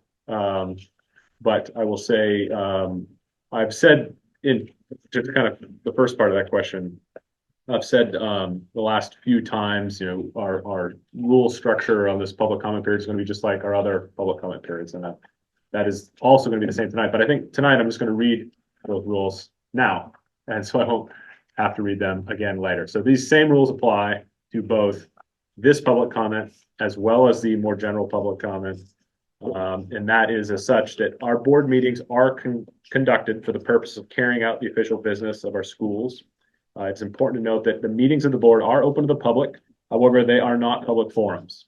At each full meeting of the board, time is allocated to provide opportunities for citizens and employees to express opinions and concerns related to matters under consideration by the board. These comments shall be with the guidelines set forth in policy BEDH, public participation at board meetings. Copies of the policy are available on the district website. I just want to highlight the following. And that is that the chair is responsible for recognizing all speakers. We ask that speakers identify themselves by sharing their name and town of residence. Each speaker will be limited to 3 minutes to express their views. Speakers should direct all comments to the board, specifically the board chair. And this is an opportunity for the board to listen to the opinions of the public that relate to school and education matters. It is not intended to be a conversation or a debate of issues. We know that school-related issues can be emotional, but we ask that civility is maintained. We will not permit profanity, gossip, defamatory comments, shouting at one another, or comments that disparage or attack individuals or groups. The board is faced with many important issues, and for the sake of efficiency, the board discourages duplication or repetition of comments. The board will also not permit complaints or allegations against staff members. We certainly care about these concerns, but they are personnel matters that the board is not permitted to hear in public. So if there are any complaints against staff, these will be handled appropriately through our complaint policy KE. And just to reiterate, that's just a highlight of key points from that policy. Please refer to the policy for a full explanation. I'm going to put one more caveat out there, and that is that this is a budget workshop, not necessarily our full meeting. And so with that, as we have at prior meetings, we are certainly taking questions that are pertinent to the budget. And we'll be recording those and trying to get back to you next time, just like we got back to folks at the beginning of this meeting on questions. So that is a caveat that's not typical of our public comments. So anyone wishing to speak about the budget, feel free to raise your hand. Yes, go right ahead. Ashley Michu. I have a question on the $2 an hour increase for van drivers. Is that representative of bringing them up to market value now, or more specifically looking at like districts, neighboring districts and what they're paying? And is there any insight to what their retention rates look like for their transportation personnel? If they're at a higher compensation, are they seeing the same vacancy rates for positions and high turnover? Sure. So, I don't know if we want to try to, I mean, I feel like I have some response for that now, but we should probably just record that and respond to it next time. Yeah. All right. So we'll get back to you. Anyone else wishing to speak about the budget? Yes, go ahead. Again, another question. Yes. Is this only for questions about the budget? No, this is, feel free to stand up, ask questions. You have 3 minutes to comment on the budget. Yeah. Excellent. I do have a comment. Am I Yes, recognized? you can read it. Sorry. Go right ahead. Crystal Nicholas from Green. I'm concerned about the district's spiraling legal costs and would like to get this out in front of the discussion for your consideration. Last year, I forwarded some emails from 2021 pertaining to masking. On August 19, 2021, I reported that my child revealed to me the repeated occurrences of his losing consciousness to varying degrees while masked. These ceased when he removed his mask. My report of my child's injury and request for documentation was never answered or addressed. No administrator, no board member, no staff member ever wrote one word to me to express concern for my child's physical or mental health. No medical professional cared enough to check in. So imagine my surprise to see that my email generated a response all those years ago. Almost immediately, my report and request were sent to the lawyer. My emails were copied and the following was written. We received this attached email about endangering students with mandated masking. There is another email related to it. My question is, this can't be a thing, can it? If this person speaks tonight, I would love to be able to say it doesn't apply. I believe the quote from Jane Austen applies here. What a letter is this to be written at such a moment? Did this person show concern for harm done? Did this person connect with medical staff to alleviate suffering and support this child? Was there a morsel of concern for the student? No. I just want to pause you just for a second. In that, this is specifically about budgetary issues, with the point of this particular. It is about the budget, Okay, so this about is how much money is being spent. on the lawyers. Is that, okay, go ahead.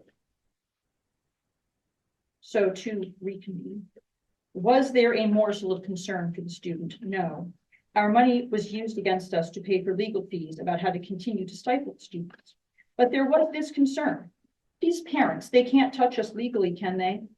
We couldn't lower ourselves, we the professionals, the experts, to speak with the child who's in there, much less that child annoying parents.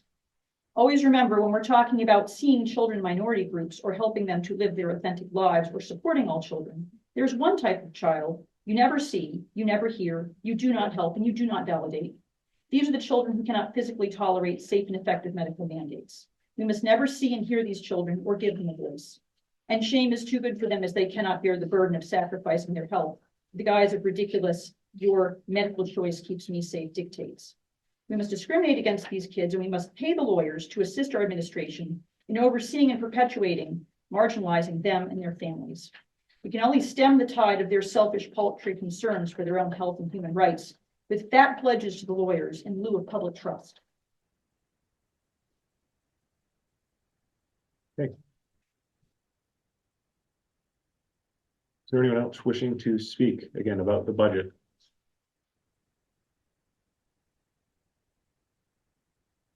Oh, I'd just like to, Christine Duplessis, 2 kids in the district, express my concern as well about the extensive legal fees that are happening within the district. I'd like to call some attention to that. Ryan Michaud, Green. I actually wear many hats. I'm a middle school social studies teacher here at Trip, athletic director, social studies content leader. I'm also the secretary of Green Youth Athletic Association, lacrosse and soccer director, and most importantly, a parent of 2 boys in the district who are 3rd and 5th grade. Oh, and my 5th grader came to me today. Next week, it's my understanding that the board will be hearing a proposal to add lacrosse to the school district's budget. It's something that's been worked on for several years at this point. I know the board 2 or 3 years ago, I think it was, decided against adding lacrosse to the budget. At that point, I decided to start a youth program within the community. I'm proud to say at this point, we have 90 players within the community. We're participating, including 26 here at the middle school. Right now, we're able to sustain it through the middle school, but there are no rec programs at the high school level. So it's very important for specifically the 13 8th graders, I believe, who will be going up, as well as the 9th, 10th, and 11th graders who will still be at Levitt next year who are interested in playing lacrosse.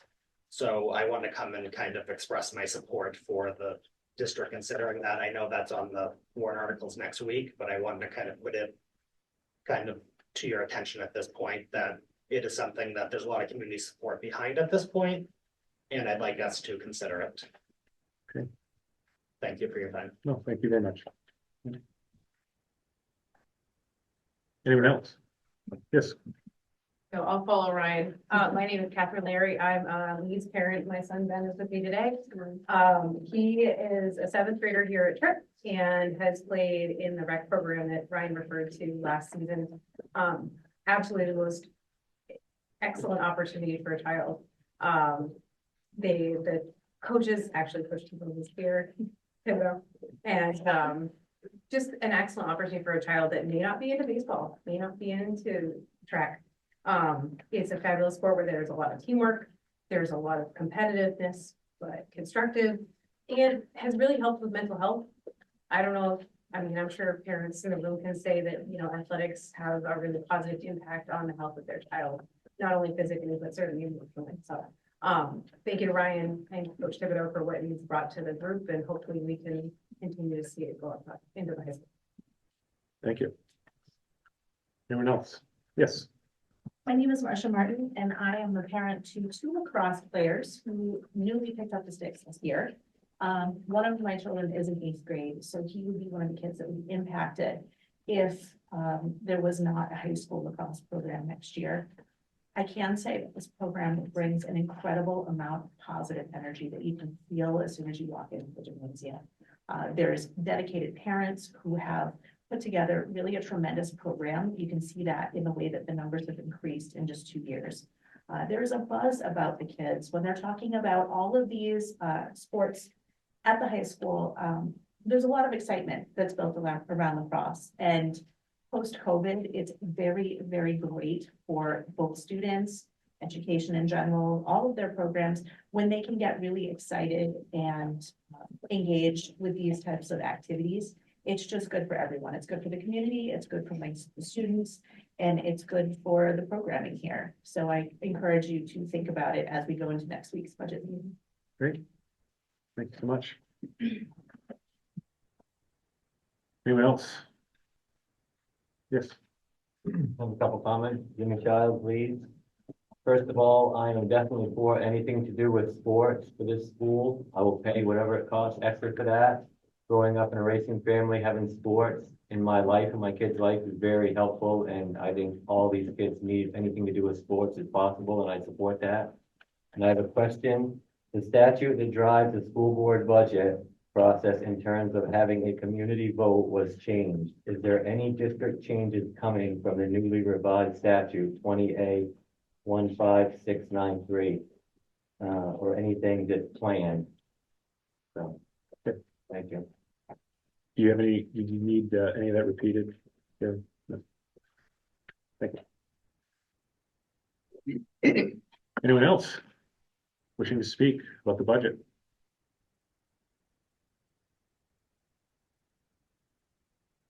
Seeing none.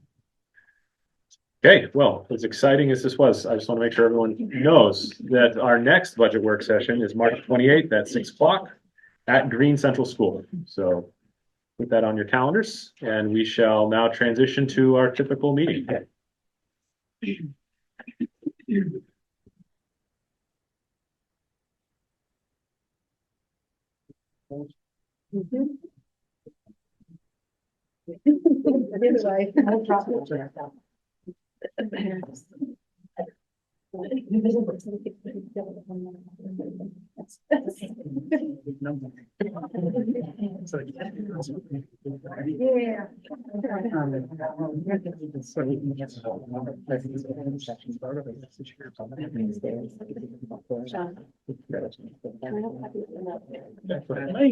No, you are not. I'm an encroacher. I am a space paper. Yep, darn right. Poor Sydney, if she was here. No, she'd be serious. She likes it. That's not okay. Yep. There's not really another spot that makes sense. Yeah, Gabby. Oh, it's good. I know, I looked at that, I'm like, you bring a beer to the meeting? It's a can of water. Mountain water. It's really good. Mountain See, water, this is Dad. what it's. Yeah. I thought it was. I will let Ken and our payroll specialist know that there is a lot of thoughts about it. I just like. Yeah. I gave her a hard time. So she got me. We'll get a few comments as along. Yeah. It's been a long meeting. Probably all the way down there. All right. We might as well Did hard work. jump into this here. The first point of business is to act on our minutes from the 13th regular meeting. That was from March 7th. Anyone have any comments on the minutes from March 7th? Did you correct your name? I think we did. I sent it to Crystal. Was it at the top? Martha said she was gonna do it, so I'm hoping that it got in there. Was it at the very beginning? What we're talking about now is Anthony Crystal's name was wrong. had a comment that he emailed earlier. He was just checking to see if that occurred. In item 12, it says. Other than that, Yeah, that's email, corrected. emailed name comment, which has been corrected. Are there any other comments, feedback on the minutes? Seeing none, we shall approve those by unanimous consent. In the interest of time, I am going to forego a report this evening, so we'll move right into public comment. So this is, again, our second public comment of the night. This one is a general public comment. This is not specific to the budget process. This is anything about the school system. The same rules apply as we stated earlier. So is there anyone wishing to speak in general? Yes, in the back. I am grandmother, mother from Green, Diane Runs. Okay. And I am concerned about the porn that's in the library. And I would like to see what Mr. Shostak recommended to have the same filter for the library. Pornography is a tactic used by pedophiles to cause sexual excitement. It is often referred to as grooming. Our school library disputed books are encouraging sexual experimentation of all kinds, even sex change, which can have detrimental effects both physically and psychologically. There are no books in our library exposing those dangers. So I did a research online. Jazz Jennings is the poster child for the trans movement. His name was Jaden. His mother claims she knew her son was supposed to be a girl by the age of 2. She dressed him as a girl, changed his name to Jazz. Jazz was given puberty blockers by the age of 11, which prevents the genitals from developing. Around 14, Jazz began hormone treatments. At 15, Jazz was featured on TLC TV reality show, I Am Jazz. At 17, Jazz got bottom surgery on camera. It is called penile inversion vaginoplasty. The penis is cut off, inverted into the body cavity to create a vagina. In Jazz's case, there was not enough skin tissue because of the puberty blockers, stopping the normal growth of his penis. So stomach lining was used to make up the difference. This is not reversible. After surgery, the wound must be kept open to heal. This requires using a lubricant on a dilator for 20 minutes, 3 or 4 times a day until it heals. Then once a week thereafter, but some may have to dilate for the rest of their lives. The reality show and interviews paid well. Jazz and his family are worth $5 million. The show ran for 8 seasons, but was put on hiatus because Jazz admitted depression and mental problems, gained 100 pounds from binge eating. In one of the later clips on video, Jazz is crying on his mother's shoulder and says, "I never feel like me, ever." The Jazz book is in our library, along with others, putting a happy face on transitioning. Among the sources that I looked at a lot of videos and even some medical sites. I just want to give you a quick I'm warning. winding Your up. 3 minutes is almost over. Yeah, Jazz was Blair White is a trans woman. She transitioned in adulthood, and she believes that Jazz was exploited for money and fame. Jazz Jennings, the Trans Kid Tragedy America Claps For, is, I would recommend that YouTube video, and I have copies of this. I doubt that the board knows what transitioning entails, and they say it's even more complex for women to turn a woman into a man. Okay, Thank you. thank you. Yes. Any question? The speaker. Hmm. Can I speak? Hold on 1 second. You have a question for The speaker. me? No. Well, I'm supposed to direct it to her through you. We don't typically do this, but what's It's certainly allowed in policy. We have done it before. sure? What kind of? So my question for the speaker would be, is she concerned that there is not, she brought up this book that's in the system. Is she concerned that there is not an alternate point of view that is also in the system? Well, that, yes, definitely. I think there should be alternative views. And I know there's 50 disputed books and you know, are we gonna get 50?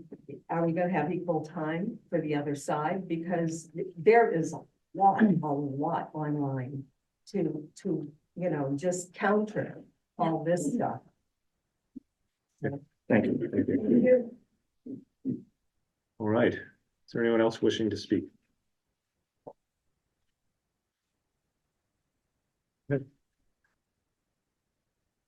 Crystal Nicholas from Green.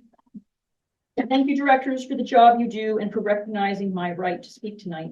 I'm urging you to adopt Director Shostak's amendments to policy IJJ that set sexually explicit content outside the selection criteria for educational materials. His amendments are fair. They allow for all viewpoints. They create consistency with existing policies, some of which are required by federal law. They are fiscally responsible, or it is fiscally responsible, excuse me, and most importantly, protect all children equally. But I'm not here just for myself.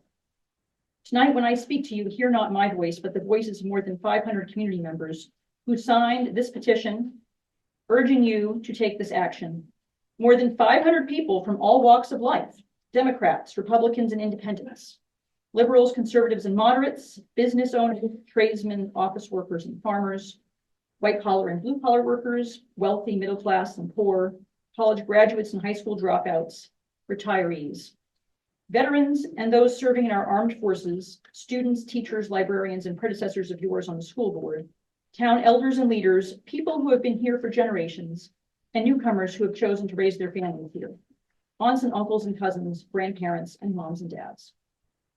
We are the people of Leeds, Turner, and Green, and we care about this issue. In fact, more people from Leeds signed this petition than voted in the last school board election. We are the people of the community that MSAD52 serves, and we are telling you that our community has common sense standards and that we expect that you will honor them in carrying out your responsibilities to us, people who elected you. We are asking you respectfully but firmly to adopt these amendments and make MSAD52 a better, safer district. Thank you. And do you get these or Jean? This is the petition. That's the actual petition. Yes. Yes, we shall take it. Thank you, sir.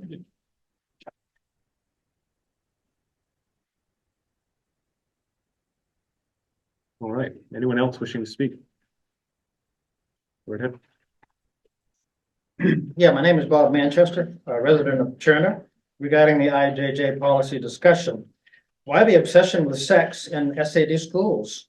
It's my understanding the school libraries have books on gay sex, lesbian sex, anal sex, oral sex, and self-sex. Evidently, all these materials and more are available to our young children. I bet it generates much discussion in the halls, classrooms, and counseling rooms throughout our schools. I also suspect it represents a big distraction from traditional scholarly pursuits. Is this creating better software engineers and accountants? I'm old enough to remember the day when reading, writing, and arithmetic was the accepted rule of the school day. How quaint you must be thinking. But in today's complex world, it makes sense to me that a young person should have a substantial and solid education. Not that long ago, I would hear parents and politicians say with great conviction, we must do this for the good of the children. How is this good for the children? Now there is a new kind of schooling, comprehensive sexuality education. Here we encourage boys to be girls and girls to be boys. 74 genders are now the rule, and the accompanying pronouns must be used in school. We are not just playing with these new roles. Adults are guiding young ones into these new identities. Puberty blockers are recommended for young children to help with this transition. Even though these drugs have devastating side effects, I remember a day when these drugs were used to chemically castrate sex offenders. A more advanced method of dealing with adolescent feelings these days is to remove the breasts of young girls and cut the penis off young boys. What has happened to doctors and that ancient Hippocratic oath, do no harm? Out the window, I guess. Doctors are accomplices in the mutilation of young boys and girls in the name of this new and unproven science called gender affirming care. Just recently, the famous television star Dr. Phil was explaining the damaging effects this transitioning is having on kids across the country. He says the science being used to support this dangerous fad is pure garbage. He sees rising levels of anxiety, depression, and suicide in his practice. Are you seeing similar results in our schools? What about the educational excellence? Is that out the window also? Are we so advanced in academic test scores and scholastic achievement that we can wander down this pathetic path, abandoning our children? I do not want Maine to move deeper into this dark world of mutilating, dehumanizing, and denuding our children. They are too young and innocent.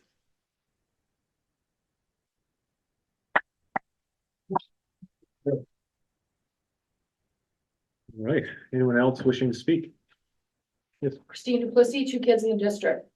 I sat in on a policy committee meeting earlier and I heard several emails from parents saying, I trust the opt-out form.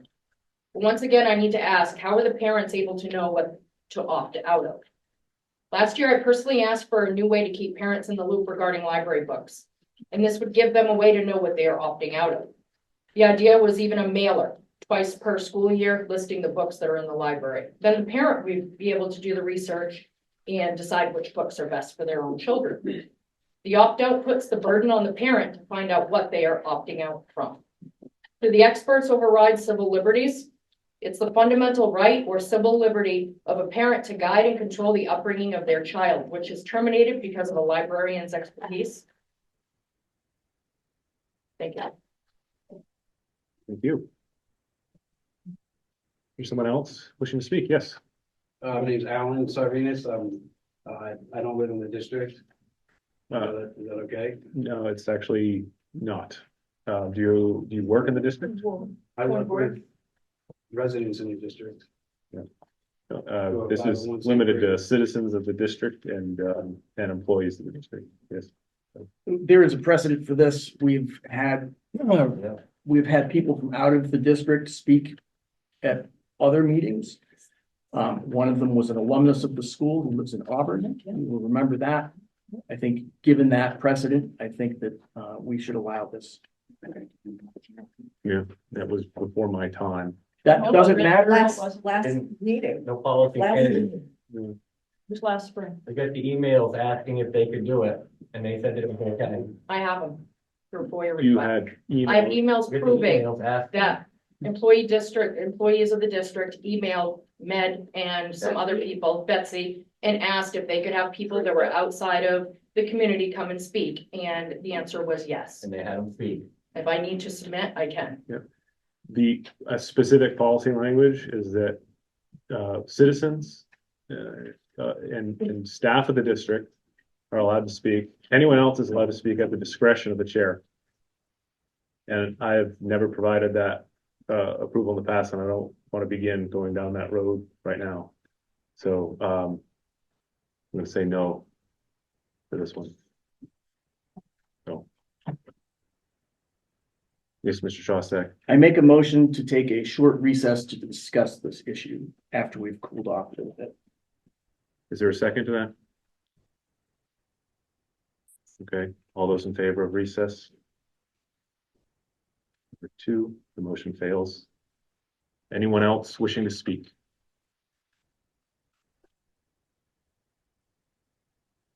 Okay, thank you very much. Yes. Oh, you have? Okay. Yeah. 2 child, 2 kids in the district. There is no money for sexual sciences, right? Sexual sciences meaning if a kid has questions about books, the blowjobs, and penis touching, there's no money for it. So trust the experts. Who are the experts? The English teachers that wrote in? They ain't experts in this stuff. The only thing we're asking for is no sexual content, or limited sexual content in IJJ. You have 3 or 4 other policies that state you cannot do this, right? So it's just making it all equal. Okay, there's no experts in here for it. The opt-out form, my kid can walk over to any one of these books. That book can be on here. And how does he know? How does the librarian to know he's opted out of it? And he can pick that stuff up. And when he sees it, and I've been I've told you guys many times, as soon as my kid comes home and asks me about the $10 vibrator, any of this stuff, you guys are responsible and gonna be personally responsible because I've told you many times, my kid's opted out, I've sent in all the stuff. So when my kid gets this stuff, know that this school is gonna be sued and people will be sued personally for it because there's no way to opt these kids out of this stuff. There's no reason that my kid in 2 years will be coming to this school and I am not gonna allow him in this library. Because you guys, unless you guys fix this, okay? So fix it. Is there a message when books are taken out telling them not to bring them around younger kids? So when this book is taken out, does anybody say, hey, don't bring this around your younger sibling? Because how are they not to know that they can't do it? They just took it out of the school. So they think it's okay. They can bring it around the younger sibling. If someone says that the books make them uncomfortable, what does the staff say? Does the staff tell them that they are old enough? And if a staff member tells them, oh, you're old enough for this, is that allowed under staff student conduct? The trickle-down effect is real, and I told you guys that my nephew is now in 9th grade and he's gonna see this stuff, and I had to have the conversation with him, not to discuss this around my little kids who spends the night at my kid's house, all right? This has affected my family, and the only way to stop it is to support the policy, support what we all say. Over 500 people signed, over 500, more people than voted for me and you put together, and me and you put together in Leeds. More than that. And now one weekend myself, because I have to work. You imagine if I went out every weekend. I only hit 7 streets and didn't hit all the houses on them streets. Every time I see people everywhere, I have the conversation. Home Depot buying paint. You know what's going on in the schools and stuff? You know what? You know who can stop this? School boards can stop this. The people on the school boards. I talk to everybody about this. They're all disgusted about it. Everybody. And I'm going to keep talking to them about it. You guys can do that. Is there anyone else wishing to speak?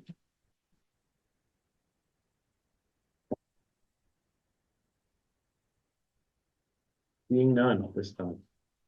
We shall move on. Communications, item 6.1. I do not have any. Superintendent Ned, do you? So we're headed into springtime, which is typically the time when we start to see personnel changes and openings that are posted. So music teacher Edward Angelo at the high school has resigned effective at the end of the year. My understanding is going to get a master's degree. Darcy Shaw, math teacher here at the middle school, the end of the school year. Yeah. She's a Grammy. That's what she's gonna do with her time. Angie Sanchez Dow, special ed teacher at Leeds at the end of the school year. And Rhonda Gaffney, bus driver, her resignation was effective March 6th. And that is what we have. Okay. Item number 7 are adjustments to the agenda. We do have one. We can take off the consent agenda. Wow. I'll provide more information on that. Okay, so you'll give a report, but it sounds like item 9.1 is going to be removed. So we probably will not have a consent agenda. Okay. Anything else that folks, I don't have any adjustments to the agenda. So we move on to committee reports, which will likely explain that one. Yes. And the first off is you, Crystal. So go right ahead. Okay, this evening, we had a couple of things on our agenda. The first thing was there is an increase in special education tuition at Maine School Solutions. Approximately an increase of $38,000, which has already been built into the fiscal year 25 budget. We've already seen that there. So no surprises coming up. Okay. We then discussed about insurance deductible amounts, possible annual savings, and it didn't appear to be very cost effective with what they were trying to get us to increase our deductible to have, or did I say that backwards? No, you're right. No, If we were to increase our deductible, then the overall expense annually would be reduced. But if we were to have one instance, then the deductible amount would exceed the savings. So it almost felt like we would be jinxing ourselves. And we're like, let's not do that. The third thing we discussed was submission of the 1099s to IRS. There was a little snafu with uploading. It used to be a manual process, and now it is all going electronically. There's a little bit of snafu on getting things in on time. Hopefully we don't have any penalties. There was a potential like for $5,000 penalty if. But it seemed like there was a lot of other people in the same boat, like, because it was, I mean, it's the IRS, so. nothing- So we won't nothing know goes for at least smoothly. 3 years. If not true, who knows? But when you say other districts or other organizations, just Hundreds, 1099. if not thousands of entities or businesses throughout the United States were having the same issue, and it was extremely difficult to get a hold of the IRS to discuss this problem and alleviate it. Mhm. In essence, what happened was, we thought the threshold was higher than it actually was. That was requiring us to upload everything through the website. So we didn't meet the deadline of January 31st. Okay. So there may be an incurred penalty. Okay. But maybe not. We'll know in 3 to 7 years. The next item was fiscal year 25 electricity contract options, which we were going to potentially discuss this evening. There were 3 bids out. We are hoping to get a little bit more information from the cheapest option. Neighborhood, I just wanted to say connections, but that is not. Neighborhood energy. I was sort of. Neighborhood energy. I got the neighborhood right. And we want to get some references because it's a company that we not previously dealt with. So hopefully next week, we'll have all new updated numbers and information from Neighborhood Energies. Next was diesel and heating oil bids. Gabby sent out 3 requests and we only heard back from our current supplier, which is CN Brown, and the rate will be lower than last year. The diesel rate was $3.30 this year, and next year will be $3.14. And number 2 is $3.11 this year. Next year is $2.97. So oil is currently at 31,000, will roughly be 29,000 next year. Diesel $155,000 this year, roughly $148,000 next year if our usage stays roughly the same for both. Okay. And then we reviewed financial reports, and we reviewed and signed payroll and accounts payable warrants. Very good. And your next meeting is? April 4th at 5:30. 5:30. I think it should be 5. Are we out of budget workshop? I think we're out of budget workshops up. Yeah, I don't think we have workshops anymore. I think the budget vote just goes into the regular budget. Okay. The last It didn't get workshop, messed up because of the 14th. Remember how, or whatever date last week? Yeah. Next, because Okay. next week's the next final week's the last review. workshap, yeah. Okay. Okay, sounds great. Do we vote on it next week? No. No, that'll be in the Before. Okay. Very good. Moving on to plant transportation and building committee, Mr. Ricker. Jessica, did we have a meeting? We did not have. It was canceled on the 14th. That was good, Peter. Very quick, very quick. So we did not have a meeting. We have a meeting next week at 5 o'clock in green, Have correct? you written that on your hand? Yes, we will be in green next week. That is usually my biggest worry is where am I going to go? There was discussion today throughout. It took 3 brains to know that though, because I asked Kyle earlier. Oh, boy. Teamwork makes the dream work.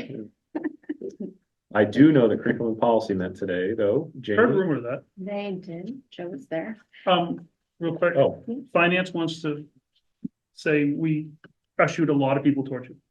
We Oh, worked hard to keep your traffic flowing right at you. oh, No, but we tried to get them, but nobody wanted to visit with Nobody- us. you guys aren't as entertaining. We tried. as us. No, we even had a, Carrie was even doing, We had a flip like chart. a flip chart. Yeah, there was like arts and crafts an hour. Not Committee meeting. We had- No, it really wasn't that fun. We met today and the only thing on our agenda for today was just an IJJ policy review. So, we were missing Teresa. I just want that to be like on the YouTube video for her. But so what we did, we had set that timeline out, and so today the timeline was that we gave the public until the 29th to kind of submit public comments and concerns. We collected it into a folder, and Cassandra printed that out for us. So we had all the public comments that we had received electronically printed out for us. And today we went through all of those and kind of just extrapolated common themes and concerns that we've heard from our community and our educators. And we just tried to make a list so that we can use it to help gauge what we need to address when it comes time for us to form a new policy. So that's where we're at. April 4th is our next meeting. Our timeline for that is to have administration provide some like sort of policy or changes to the current policy, a revised policy that they think will be helpful, and kind of weigh our options at that meeting. And then after that, we will have stakeholders, legal and admin review all proposed policies, and hopefully by March 19th, I think it was. May. Oh, yes, sorry. It's your fault, Carrie, because you said March or Yeah, I know. May, and I will have a recommended policy to bring to the full board. And we're still talking about IJJ, all of this. Just check. Yes. Could I just add something to that? Sure. So I just like to point out, for the benefit of the public who might be watching, some version of my amendments have been in play for about a year. And I have yet to receive a single comment on those on my amendments, from anybody in administration or on the board. Okay. So we all set there. When's that's our next curriculum and policy meeting is April 4th. Yep. 5:30. Tri-Town Education Association support staff negotiations. Let's go. I was still actually thinking about what Anthony said, because I know that you actually had response from the board on that, but anyhow. So ESP, we have made really, really good progress. I think all of our items are now TA'd and it goes to vote. Did it start go to vote today? They approved it tonight. Oh, I don't know if I got that email. That was. I found out right before the meeting, so I didn't email Okay. it. We literally, Judith walked in. Just finished. Right Oh, Yeah, Good yeah. news, good news. Thank you to Judith, her team, negotiations team, Carrie, Gabby. A lot of work went into that. And a lot of cookies. Thank you, Tammy. Yes. Keep power. All right, our next is the student representative report. We do not have a student to provide a report, so we will scratch 8.5. Away the two. Stories. I mean, yeah, no. I tried to be nice. Obviously, we would typically also have an assistant superintendent's report, which is not here either, but we do have a superintendent report. I've been saving up stuff, so now I have one. The last 2 times I've spent most of my time talking about the budget, so I thought I would update you on a bunch of stuff. So in terms of my own professional training, actually Joe and I did this together. We did a 6-hour, Joe did 4, I did 6, Freedom of Access Act training that was put on by Drummond and Woodsum, so that we could sort of look at our procedures when in relation to FOA and make sure that we're following the law when it comes to public records, public proceedings, executive session, public comment, public forum, all that stuff. So that was on March 8th. Transportation update. So we have had a bus driver resign. So what came out of that was we've consolidated runs in green, and are still consistently providing transportation. I've had to cancel two full runs and 1 afternoon run in March. So I try to keep track by month, like how many. So that's where we are. we did just bring on a contracted bus driver today, I think. So that person's being trained and will start running next Wednesday, I think is what Jim told me. And so that's good news. So they're doing working hard. Like Jim, when he did his, redid the runs in green, the last email and text message he and I exchanged was like 10 o'clock at night. So he's really working hard with his team to make all this work. And, for the most part it is. So it's a difficult situation, but. Is the new bus driver, what town are they gonna be making their runs in green? I don't know. I don't know the answer to that. I'm sorry. Okay. I can look into it. Yeah, we get that. Yep. I'm on it. I don't know.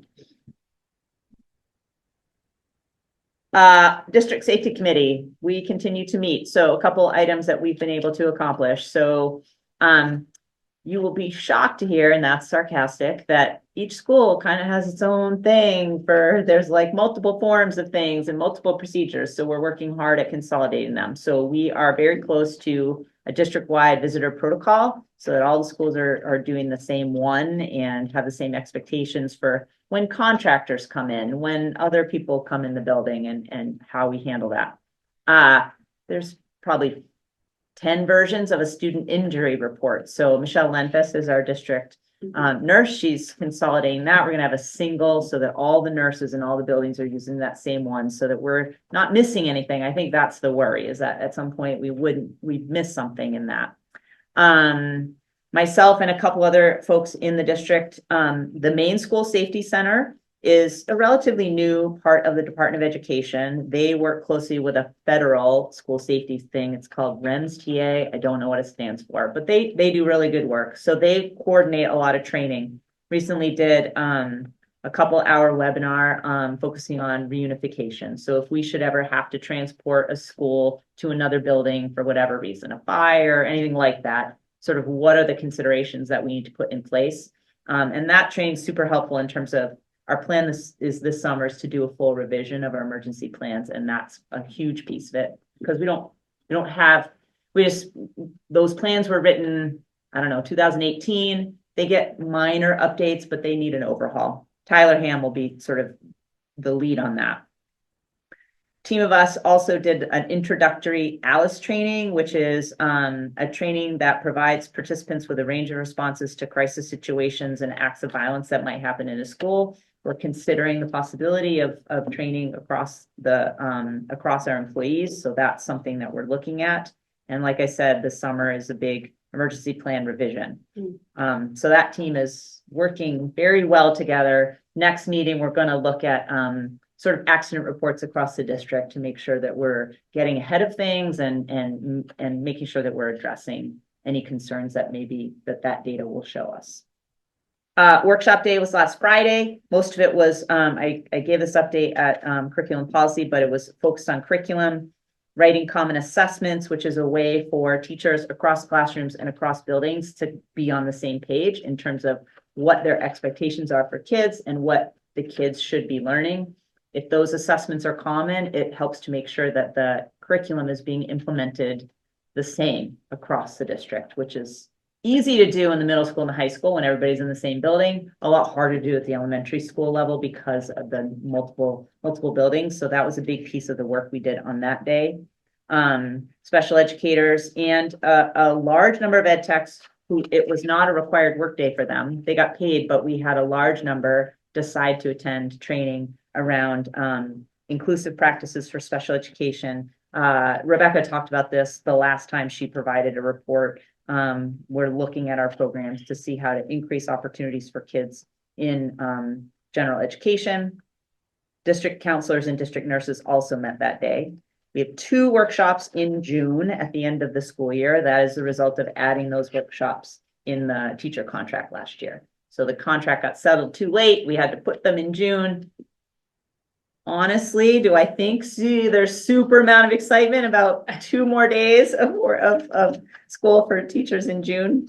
I think it's mixed. We're going to work hard at the planning of those 2 days, but we're excited about them. And then the last thing I'd like to say is we do have some students who really crushed it at through LRTC at their Skills USA competition at the state level. So Madeline Gabri for Business Academy got a gold as part of a team. In what? I said, good job, Maddie. Oh, okay. Restaurant service, Haley Doyon. Food, travel, and tourism management, gold.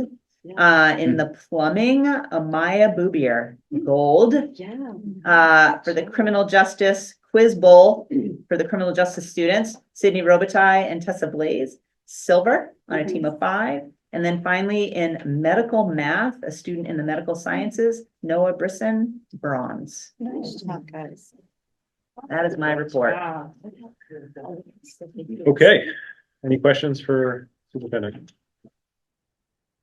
I'm just wondering how many categories was there that they competed in? Oh, it's Skills USA? Yeah, there's a competition for each program. Like 20 or or it's like a huge. It's huge. Yeah, every program in the state sends a bunch. They have to qualify at their own program and then they go. So it's like a tiered thing, like March Madness. Can you send me something on that? Like I'm just kind of curious to look into it. Yeah, no, it's something that all the kids do at LRTC. I think they did it probably about a month ago to qualify. Right. So they got a list of the kids who qualified, Yeah. and then this is the list that went. Do you know more? Yeah, no, I just know a lot of the kids that went, like, there was, welding and then Yeah. tool identification and electrical, and we've had a really good, strong showing from our high schools for, I want to say, a lot of years. Like, Yeah, I'm just kind of curious to look Yeah. into it more. Like just, it's kind of neat. and it's tiers, so but the top ones in each class that even I got it. get sent, so the fact that you're even sent is That's cool. quite an accomplishment. Yeah. Yeah, So they get gold before they get gold. right up on a podium, it's really cool. Okay. Like we just discussed, the consent agenda has been scratched, because the only item on it was scratched by the finance committee. We have no old business and we're moving on to new business. And you'll notice that all of the remaining new business is executive session. We're gonna host those executive sessions right here in this room. So we'll just take a minute here to recess while we clear out the room and we'll come right back into, oh, excuse me, oh, yes, Yeah. sorry. Take a motion, okay, to go to executive session to discuss the Tri-Town Education Association Support Staff Negotiations, ESP, pursuant to 1 MRSA 4056D. They're ready. Yes, Kyle? Kyle, seconded by Peter. All those in favor? Okay, now we shall take a break and go into executive session. Put time.